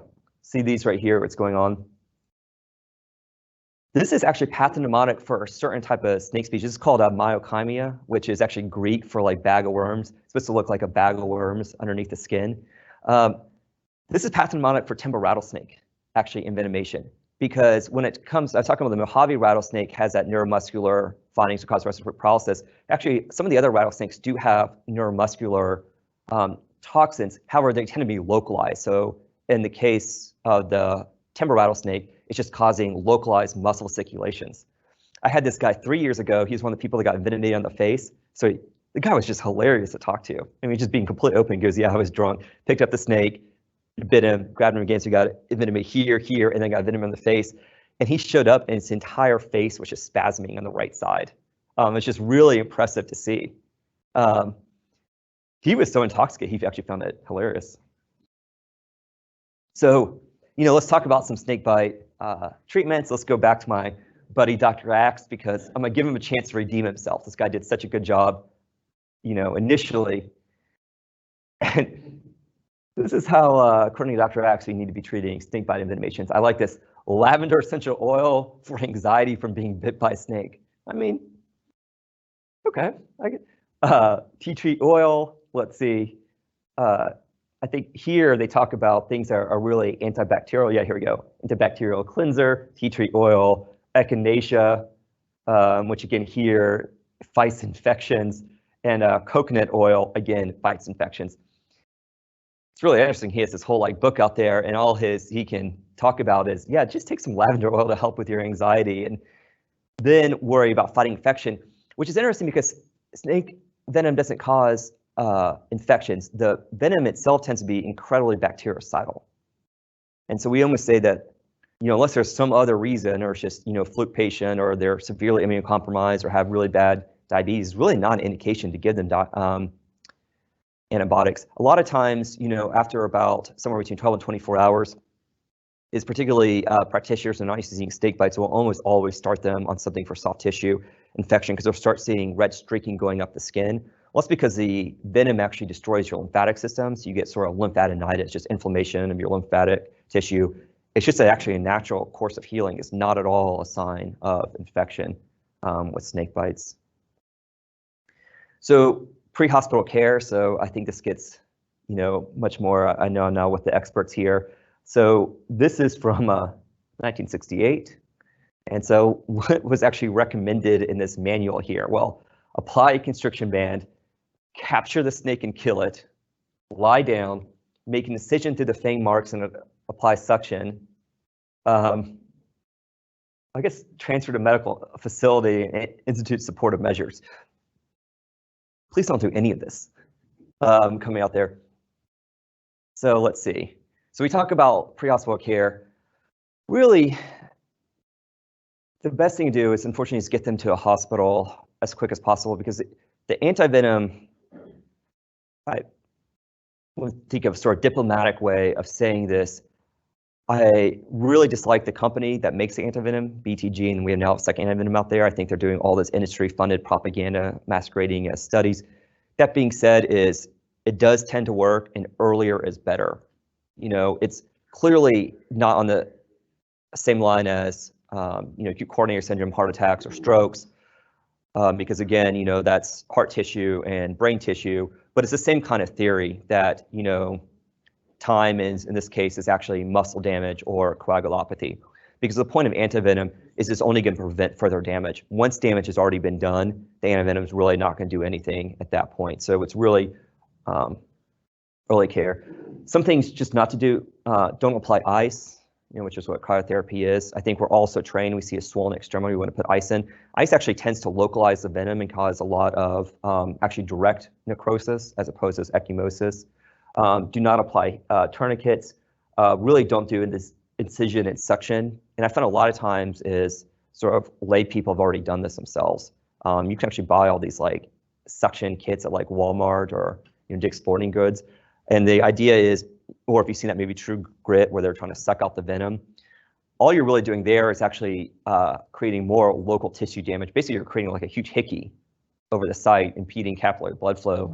And they've actually done studies and shown that you're not removing any antivenom. What's another crazy thing is now I have to go around saying is don't use electric shock therapy. Have you heard about this? Oh. Yeah, it seems sort of obvious. Yeah, that's fair. I would say, how about this? A layperson should not be hooking their buddy up to a car battery and shocking them, which is what was happening in the 1990s. Because what happened is, in the early 90s, is there was this case report that got published about this guy that got envenomated in Brazil in the Amazon by Bothrops species, which is somewhat similar to our pit vipers, but a lot more dangerous.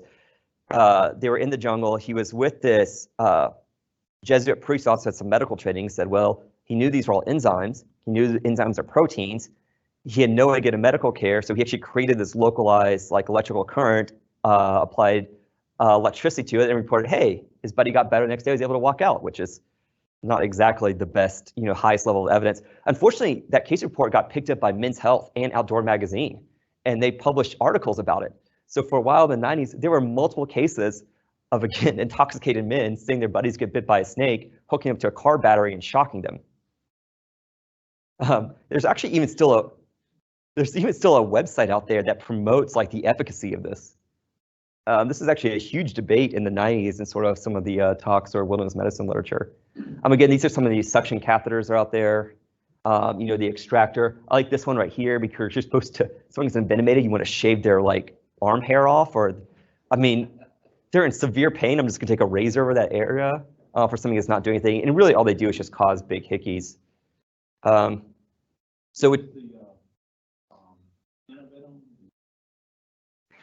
muscular or just go venous?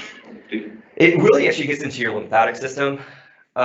It will get, the rattlesnakes will get into your vein, and the people we see that actually come in, they show up in fulminant shock, are probably unfortunate people that got direct sort of venous injection by a snake, and they're really seeing more sort of immediate allergic reaction to it. But in general, it's going to travel through your subcutaneous tissue and your lymphatic tissue.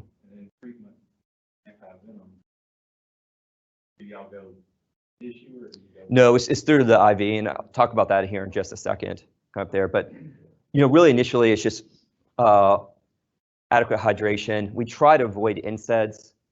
If someone does come in with shock immediately on, we are going to use early corticosteroids. And if someone gets envenomated as a snake and they look like they're in fulminant shock, this probably is more of an allergic reaction, anaphylaxis or anaphylactoid. And so, I would have a low threshold for going for epinephrine in that case.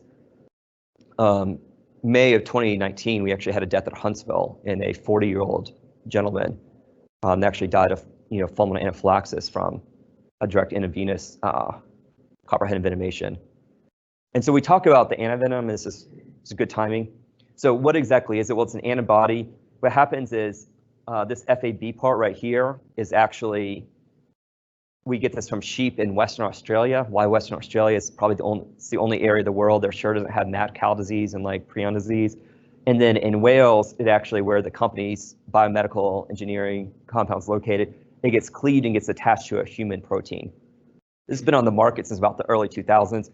It's actually a very safe antivenom to give. The older like horse-derived IgG Wyeth antivenom had like a 30 to 50% rate of actually anaphylactoid shock. So we would almost never give it. But this is actually way more efficacious if you give it within the first 6 to 8 hours early on. Unfortunately, the companies out there are trying to say you just need to give an absurd amount, and each vial costs somewhere about between $3,000 and $5,000. The company now wants us to give 6 vials and then another maintenance dose of another 6. So that's 12 vials altogether. It's a $60,000 treatment. And these are actually what the FDA recommendations are. So we try to be judicious about the use. This is the United States sort of unified algorithm for snake envenomation. This is completely industry funded. There is no evidence behind this, but this is unfortunately what has become standard of care. What I rant about this, I know this is actually a really busy slide. I'm just going to point out a couple things.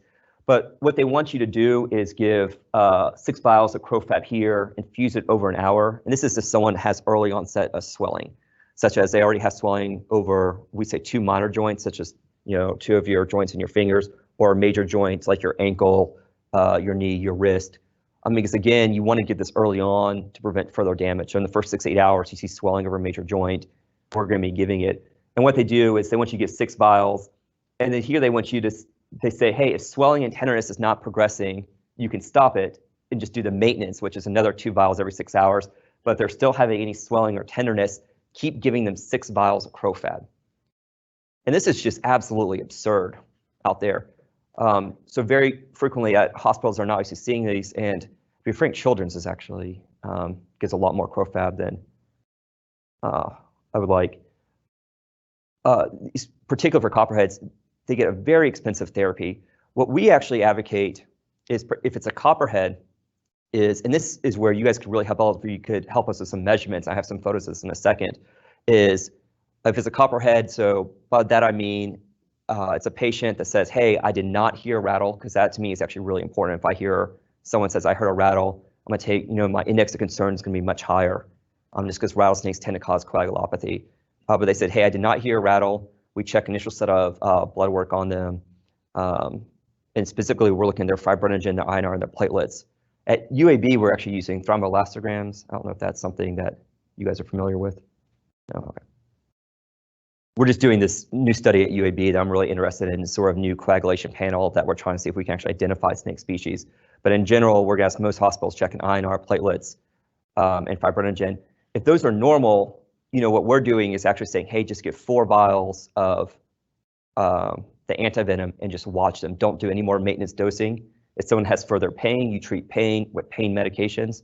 Pain by itself is not an indication for further antivenom use. And we've really done a good job of getting away from this. First at UAB, we actually dramatically cut down our antivenom use over the last 3 years, but then also through the poison center as we're trying to deviate from this, and we've actually changed our guidelines a little bit, just recognizing this is really just industry funded propaganda, but this is still what everyone, if you go to other areas, this has really become standard of care in what just about everyone sort of cites when they talk about antivenom dosing.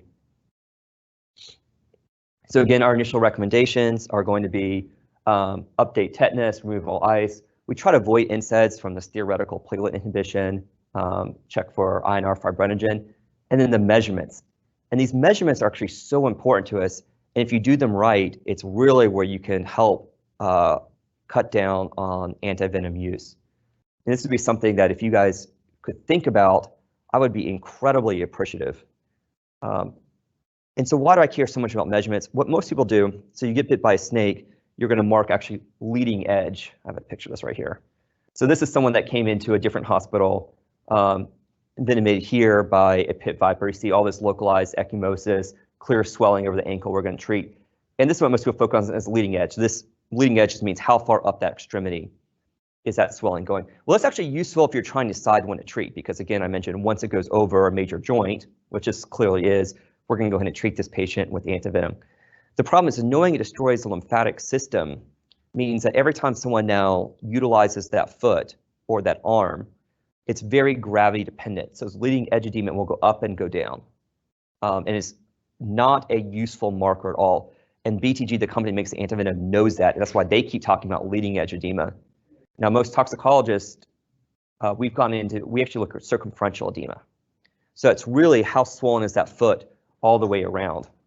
And ideally, what you're doing is once you start seeing any kind of swelling, it's incredibly helpful if we put a tape measure and measure circumferentially proximal and distal to every single major joint that's affected.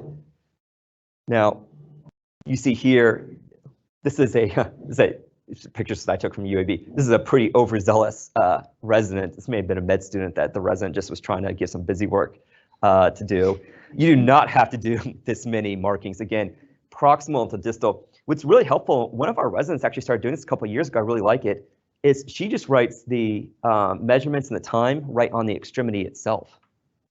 This is something if you guys are ever transporting in a snakebite victim, in addition to sort of keeping an eye on the leading edge, on the leading edge line right there, that you also just go ahead and start marking the circumferential edema, even if they're not that swollen, because what I can tell you, if you guys start doing this, whatever hospital you transport them to is going to continue this.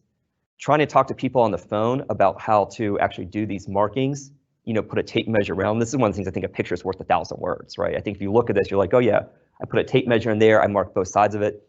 And there's actually been 2 pretty good studies that show this is actually the best way to decrease our interoperative variability among different providers. It's just by taking that tape measure and marking both sides of it. So we call this sort of railroad tracking. I guess the idea of trying to make a railroad track around. Again, that's very time consuming, whoever did that. It's very appropriate just to do proximal and distal to extremity. If you do this, in particular if it's a copperhead, we are going to cut down on antivenom use. And I mean, we're going to save on the order of $20,000, $30,000, $40,000. Just if we could even get this started. Even if you guys aren't seeing much swelling, distal to joint, just by going and doing this, it's just one of those things that if you start it, it will keep getting continued both in the emergency department and the inpatient unit. Right now for hospitals I cover with the poison centers, we fax all of them a picture of my arm that I took with these markings on there, which is sort of a farce because I know if anyone faxes anything to the ER at UAB, like where does it even go to? I think it just sits in a pile of trash, like no one's gonna see it. So anything you guys could do to sort of help with these markings, again, you have no idea what a benefit that would do in addition to keeping eyes on the leading edge markings. Some pitfalls here. This is a person that submerged their finger into an ice bath. Unfortunately, they got admitted at UAB and the ice bath was never stopped. This is not ecchymosis, this is true necrosis. Had actually this huge hemorrhagic bullae, and I'm really unfortunate that I didn't take a picture beforehand. Our wound care people, so Marty Vandernoot actually went ahead and de-roofed this because he was afraid this hemorrhagic bullae was actually worsening ischemia. It didn't get better. They actually took him down to 1 round of hyperbaric oxygen therapy, trying to salvaged this fingertip, which was another $10,000, $15,000, and eventually at least his distal finger had to be amputated. But it's all really secondary just because he hit that finger in ice, really concentrated that venom right there at the distal fingertip. This is another person I saw in Virginia. I should have warned you guys. Another person I saw in Virginia, this is also from an ice bath. So this guy got bit. He goes, hey, my hand's swollen. I'm gonna put an ice bath for about an hour, see if the swelling will go down. Cause here, again, this is not ecchymosis, this is true necrosis. So hopefully this, when you see it, you'll know this is necrosis. This is not sort of those ecchymotic photos I was showing earlier. He also ended up having to lose his finger. One last thing I'll say, this really is not that much applicable to you guys, but much more in the emergency department is trying to be good sort of antivenom stewards, cost stewards, is when we give the antivenom, it's protein based, so it's antibodies, so it has to be reconstituted. And so we say, there's 4 vials going in. Usually what we're doing is taking those 4 vials, injecting them with something like 10 mLs of sterile water, very slowly reconstituting them, dissolving the solution, then inject them into a bag of like D5W. If a provider, either the physician, the nurse, or the pharmacy tech who's not used to doing this, because we're all so busy and these are always happening at midnight because people are always getting venomated, in the evening. And so they shake it up too quickly, all that protein denatures, and so that's where you get this froth. This is 4 vials of antivenom there. This is $20,000. It's completely worthless. Way to throw this bag out. I know. So try to be very good antivenom steward. So at least when they're in the hospital, so my recommendation is, hey, ask your who's ever going to be reconstituting this if they've ever done this before, and if they haven't, ask if they could get someone who has done this to help them out, because it is a very slow process. And at UAB, because this is a picture I actually took at UAB 3 years ago. After this, we actually standardized this, and now our central pharmacy makes this up for us because I had a mild temper tantrum about $20,000 of antivenom that was just wasted and had to be tossed afterwards.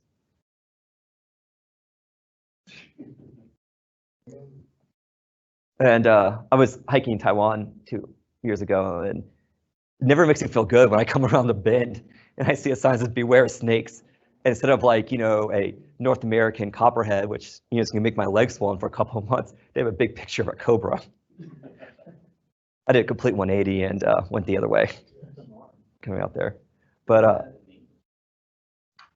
what'd you say? Yeah, that's true, actually. Well, I think that's really all I needed to see,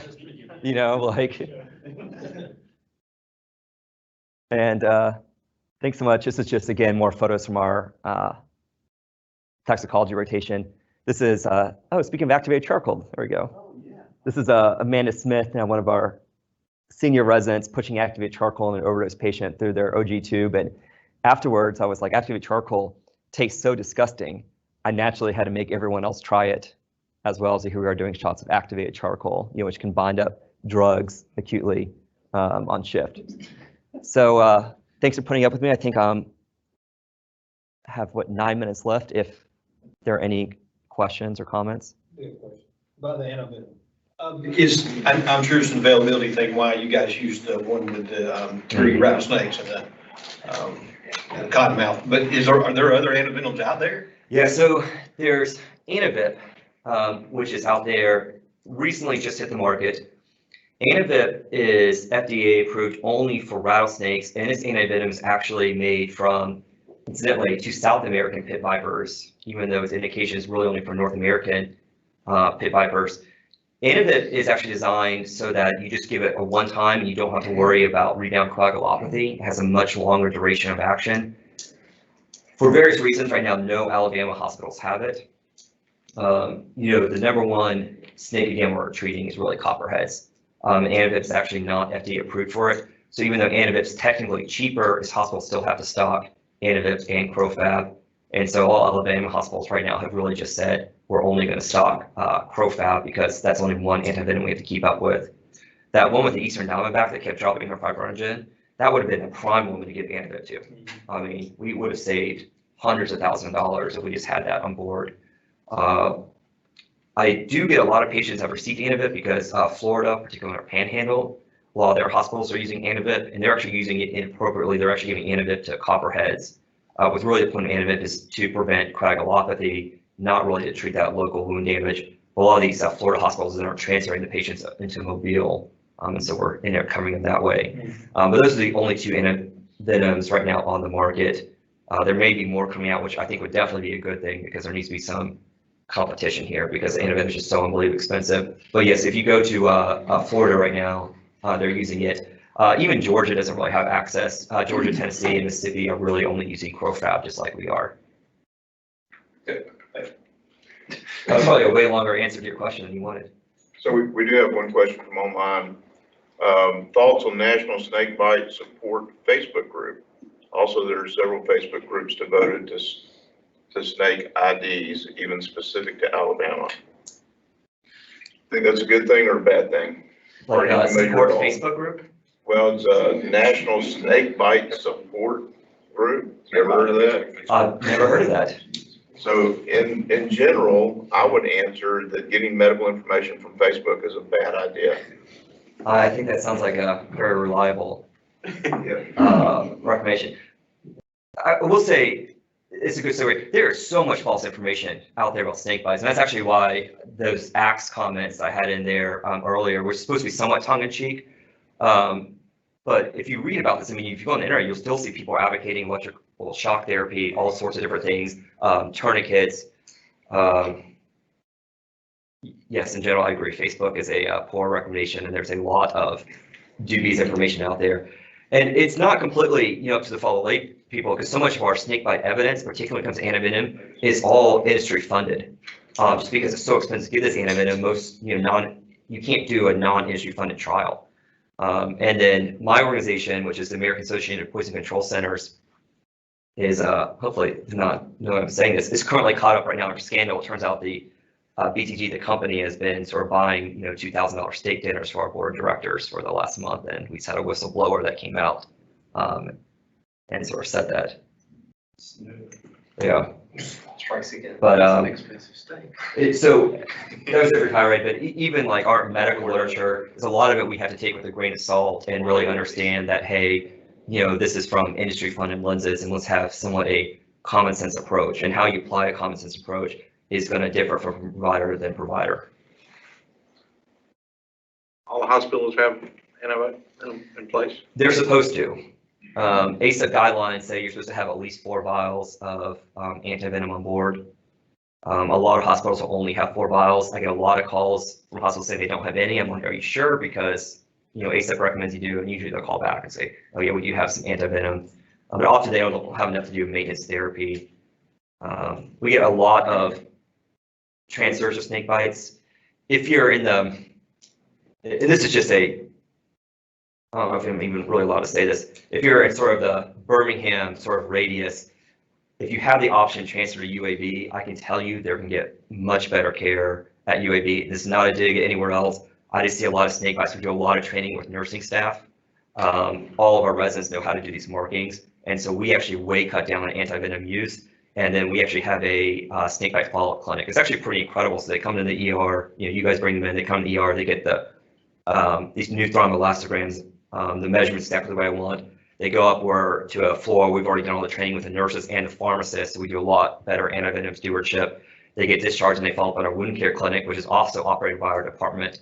So really we do this comprehensive snakebite care all within the auspice of the Department of Emergency Medicine. I'm very proud of it, and obviously I'm incredibly biased. But we've actually even published some data showing that our length of stays are way down compared to historical norms in other places, and our antivenom use is way down. And I can tell you, because I follow up with all these patients, is patient satisfaction is surprisingly very high, because we're reaching out to them saying, hey, we have a high level of experience with these snake bites. And a lot of what I do is just calming people's anxiety without even having to use lavender oil.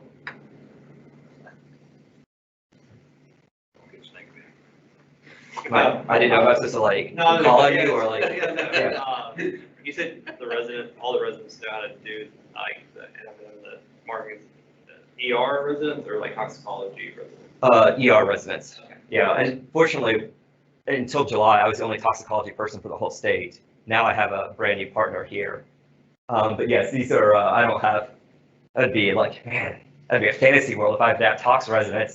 Really? No, that's a great question. Yes, ER residents and because all ER residents have to take a toxicology rotation with us. That's why they go up to Rushton Mountain. And unfortunately, some snakes crawl into their scrubs out there. But I do a lot of training with them on how to do the measurements exactly the way I want, because that is really so important, and it's so helpful in really cutting down our antivenom use and saving, just a ton of money. With more than thing, I'm sorry. How long, on average, am I right? Whenever this, but like, do you have until like to give the antivenom? Ideally, within 6 hours I'll give it out to 8 hours. Sometimes if people will come back, people show up 48 hours later, they got discharged, they didn't seek care, and they'll be incredibly swollen. At that point, I'm trying to tease out, well, did the swelling happen in 24 hours and it's been stabilized, or are you still seeing rapid swelling over the last 2 to 3 hours? If they're still saying rapid swelling and they're swollen all the way up to like their hip, and that's what copperheads can do. I mean, really get at your foot. I mean, you'll see swelling track all the way up. I mean, it is very, can limit a lot of people's mobility. I'll sometimes give in that case. The bigger issue I'll get longer out is a lot of people I think get sort of inappropriately discharged and not watched for a full 8 hours. And in the ER, really we need to repeat our coagulopathy labs 8 hours out if we're even thinking about discharging someone home. Is very frequently people show up to their PCP or come back to the ER and being like, hey, when you put that blood pressure cuff, now my whole arm is like bruised there. We check their blood work and they have no fibroid engine, the INR is greater than 12. So in that case, if we see delayed coagulopathy, I'll give antivenom farther out than 8 hours. Could you mix like the antivenoms, the anti-vip, and like, so like you said, that girl, the lady would have benefited. Could you have like maintained with the whatever the crow vip at? Yeah. And then like give her the. Well, the whole point about antivip is you actually don't have to do any of that maintenance therapy. It's supposed to be just a one-time, injection, and then you still have watched in the hospital for 18 hours afterwards. But in general, no, we try not to mix them. Okay. When I'm doing a lot of the training that I have with our poison center staff is because we're just not used to antivip. So Florida gives a snakebite patient antivip. They get transferred into Mobile. Mobile's doing that maintenance dosing 2 vials every 6 hours. I'm like, whoa, why are we doing that? We gave them this other antivenom. So sort of along into saying no, there's really no point to actually mix them. How long does the swelling and stuff, once someone's envenomated, how long is it before they start having the swelling and the obvious things? Like if someone gets bit, we're probably there within the first 20, 30 minutes. What kind of signs are we going to be seeing at 30 minutes after being bit? In the first 20, 30 minutes, you may not see much swelling. Usually the swelling, particularly the ones we're going to treat, is going to start appearing about 45 minutes to 2 hours. What you'll probably see is actually someone that's in a lot more pain. It's these hyperparesthesias they get are pretty pronounced early on, particularly if you get someone sitting at the lower extremity and you try to get them to walk, they're in excruciating pain. That's a sign they're probably going to have that swelling is not far behind.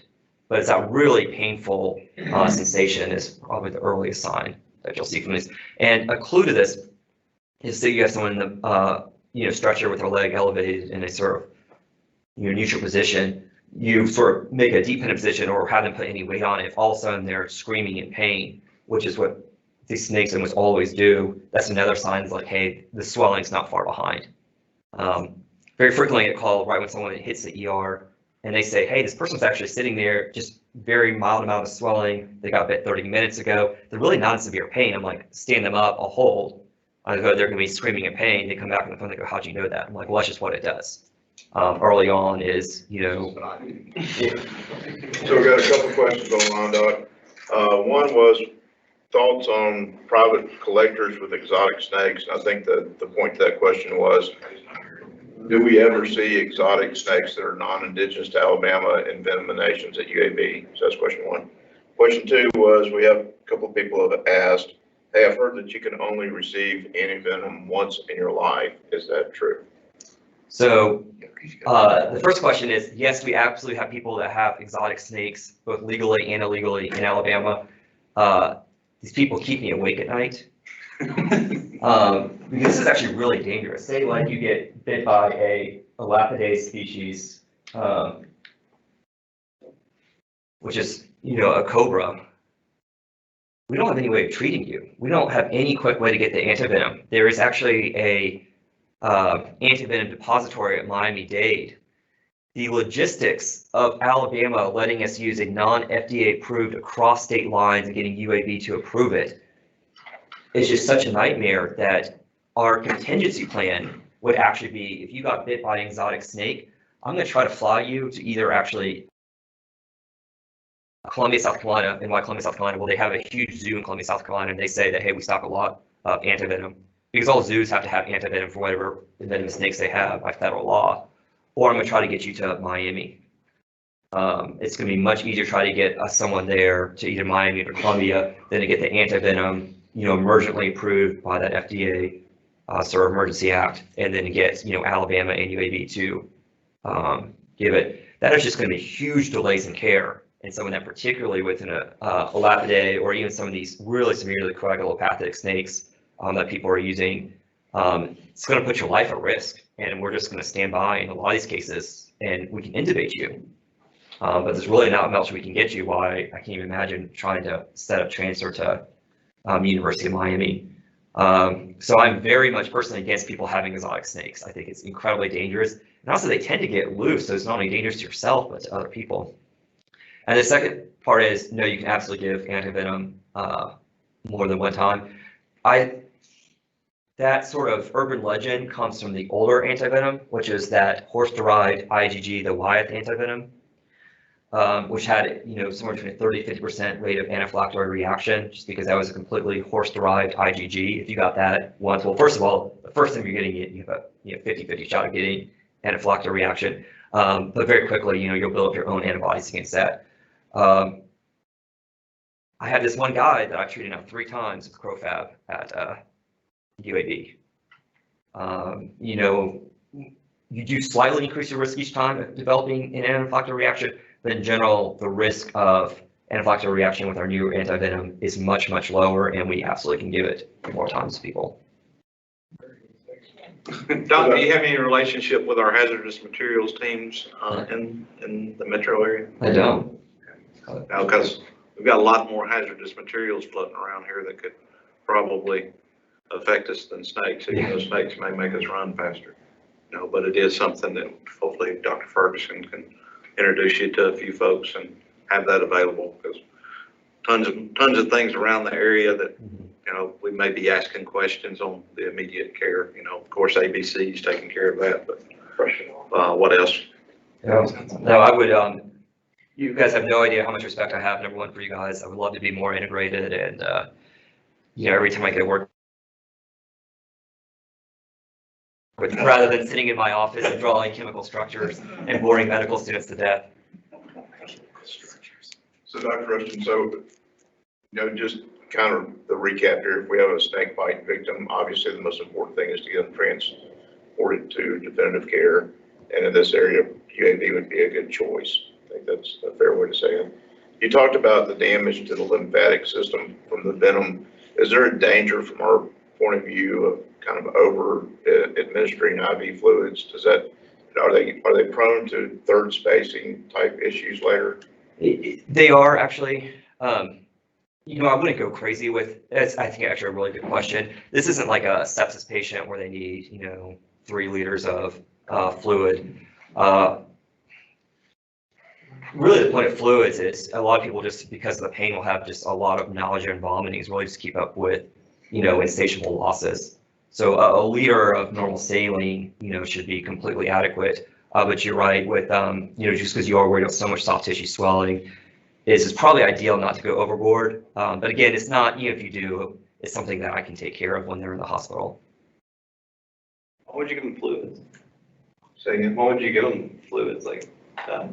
When and Why? why would you give them fluids? Yeah. What was the question based off? Oh, I'm sorry, that's what I was asking. Yeah, so no, I was just trying to get into the conversation that there could be a danger of over administration. Yes, that's what I'm saying. So people would would give fluids if they're dehydrated or there's risk of dehydrated, or is a route to give pain medication? Okay, yeah, that's fine. I saw that. I'm sorry. I wasn't. It also shows up in those unified North American snakebite guidelines, which I don't have the greatest respect for. But if anyone is actually ever, it's a great question, if anyone is actually trying to follow those, and those are now sort of the standard of care, is it does say actually start IV fluids on that as well. But it's mostly just to try to keep up with more insatiable losses. A lot of the GI infections from the severe pain that people are going through.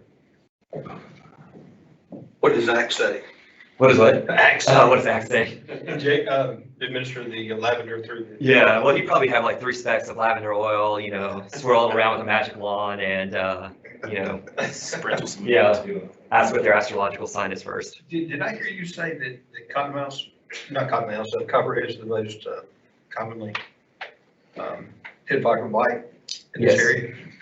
Yeah, and by sort of a clear margin, probably about 75 to 80% of the snakes that were covered are going to be copperheads. And that's, you know, very much a cottonmouths. yeah, we actually don't have That's how cottonmouths. aggressive they are. Yeah, we really don't have cottonmouths much farther north than, you know, sometimes they'll go up to Montgomery, but that's about it. But really in this area, it's, Trust me, I'm a duck hunter redneck, and yeah, they pretty much covered the whole state, so. yeah, still what we're seeing by far is more the copperheads. So one follow-up question we did get from online is, are you aware of any contingency plans for envenomation from any exotic snakes at the Birmingham Zoo? So again, if we had an exotic snake, it's, I'm aware of the Birmingham Zoo, and we actually do work closely with them. If we did have an exotic snake, you're right, the first thing we would do is actually contact the Birmingham Zoo to see if that's one of their snakes that they have the antivenom for. But then if they don't have it, then that's when we're going to be trying to, you know, recommend emergent transport to either Columbia or to Miami. CCT. Not a snake question, but you had mentioned something about black widows. What does that venom do? We actually I just submitted a black widow bite 2 nights ago. Black widows, what they do is that presynaptic neuron channel that goes to your muscles actually opens up calcium, so you release all this neurotransmitter, causes severe muscle fasciculations. The bite itself actually doesn't look like anything. You know, a lot of times I get people think they got bit by a black widow because they have some kind of redness, a little bit of eschar there. But you can almost never even see the black widow. What happens is just severe muscle contractions going up the extremity and through the chest. And kids, particularly pre-verbal kids, they get in the lower extremities, is, you know, most reports of kids getting taken to the operating room for appendicitis because they have a rigid abdomen. And adults, you know, commonly actually mimic sort of acute coronary syndrome just because they're coming in severe, rapid contractions of their chest. The best way to know if someone got bit by a black widow is obviously if they see it. In that case, and like the case we had 2 nights ago, is your treatment for it is really just IV benzodiazepines, which is probably the best muscle relaxer we have, just trying to sort of stabilize all those severe muscle contractions, as well as a lot of pain medication. It's sort of interesting that like the pain crisis will last for about 48 to 72 hours, just really severe, just pain just coming in waves as your muscles are contracting. And it's obviously very bad, but the worst part to me seems like in the next month, 2 months afterwards is sort of a washout of a lot of your neurotransmitters. People really just have like really extreme fatigue.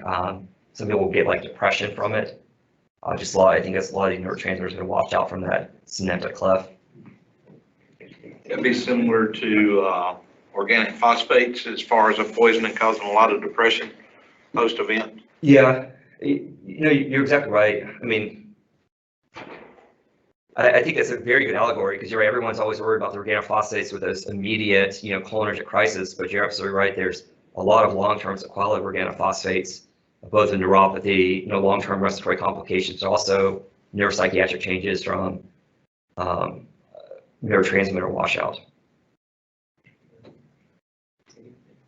Very good.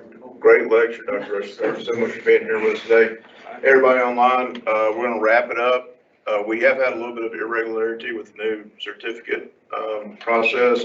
You can send, if you didn't get the link out of the chat box, you can still send an email to Alabama EMS challenge@gmail.com. You get an automated reply with, we've updated the link there to make sure it goes to the right form. So if you had a problem earlier, email me at www.centerpointfire.com. If you have a problem getting your certificate for today, we'll make sure that you get taken care of. Thanks, everybody, and we'll see you next time.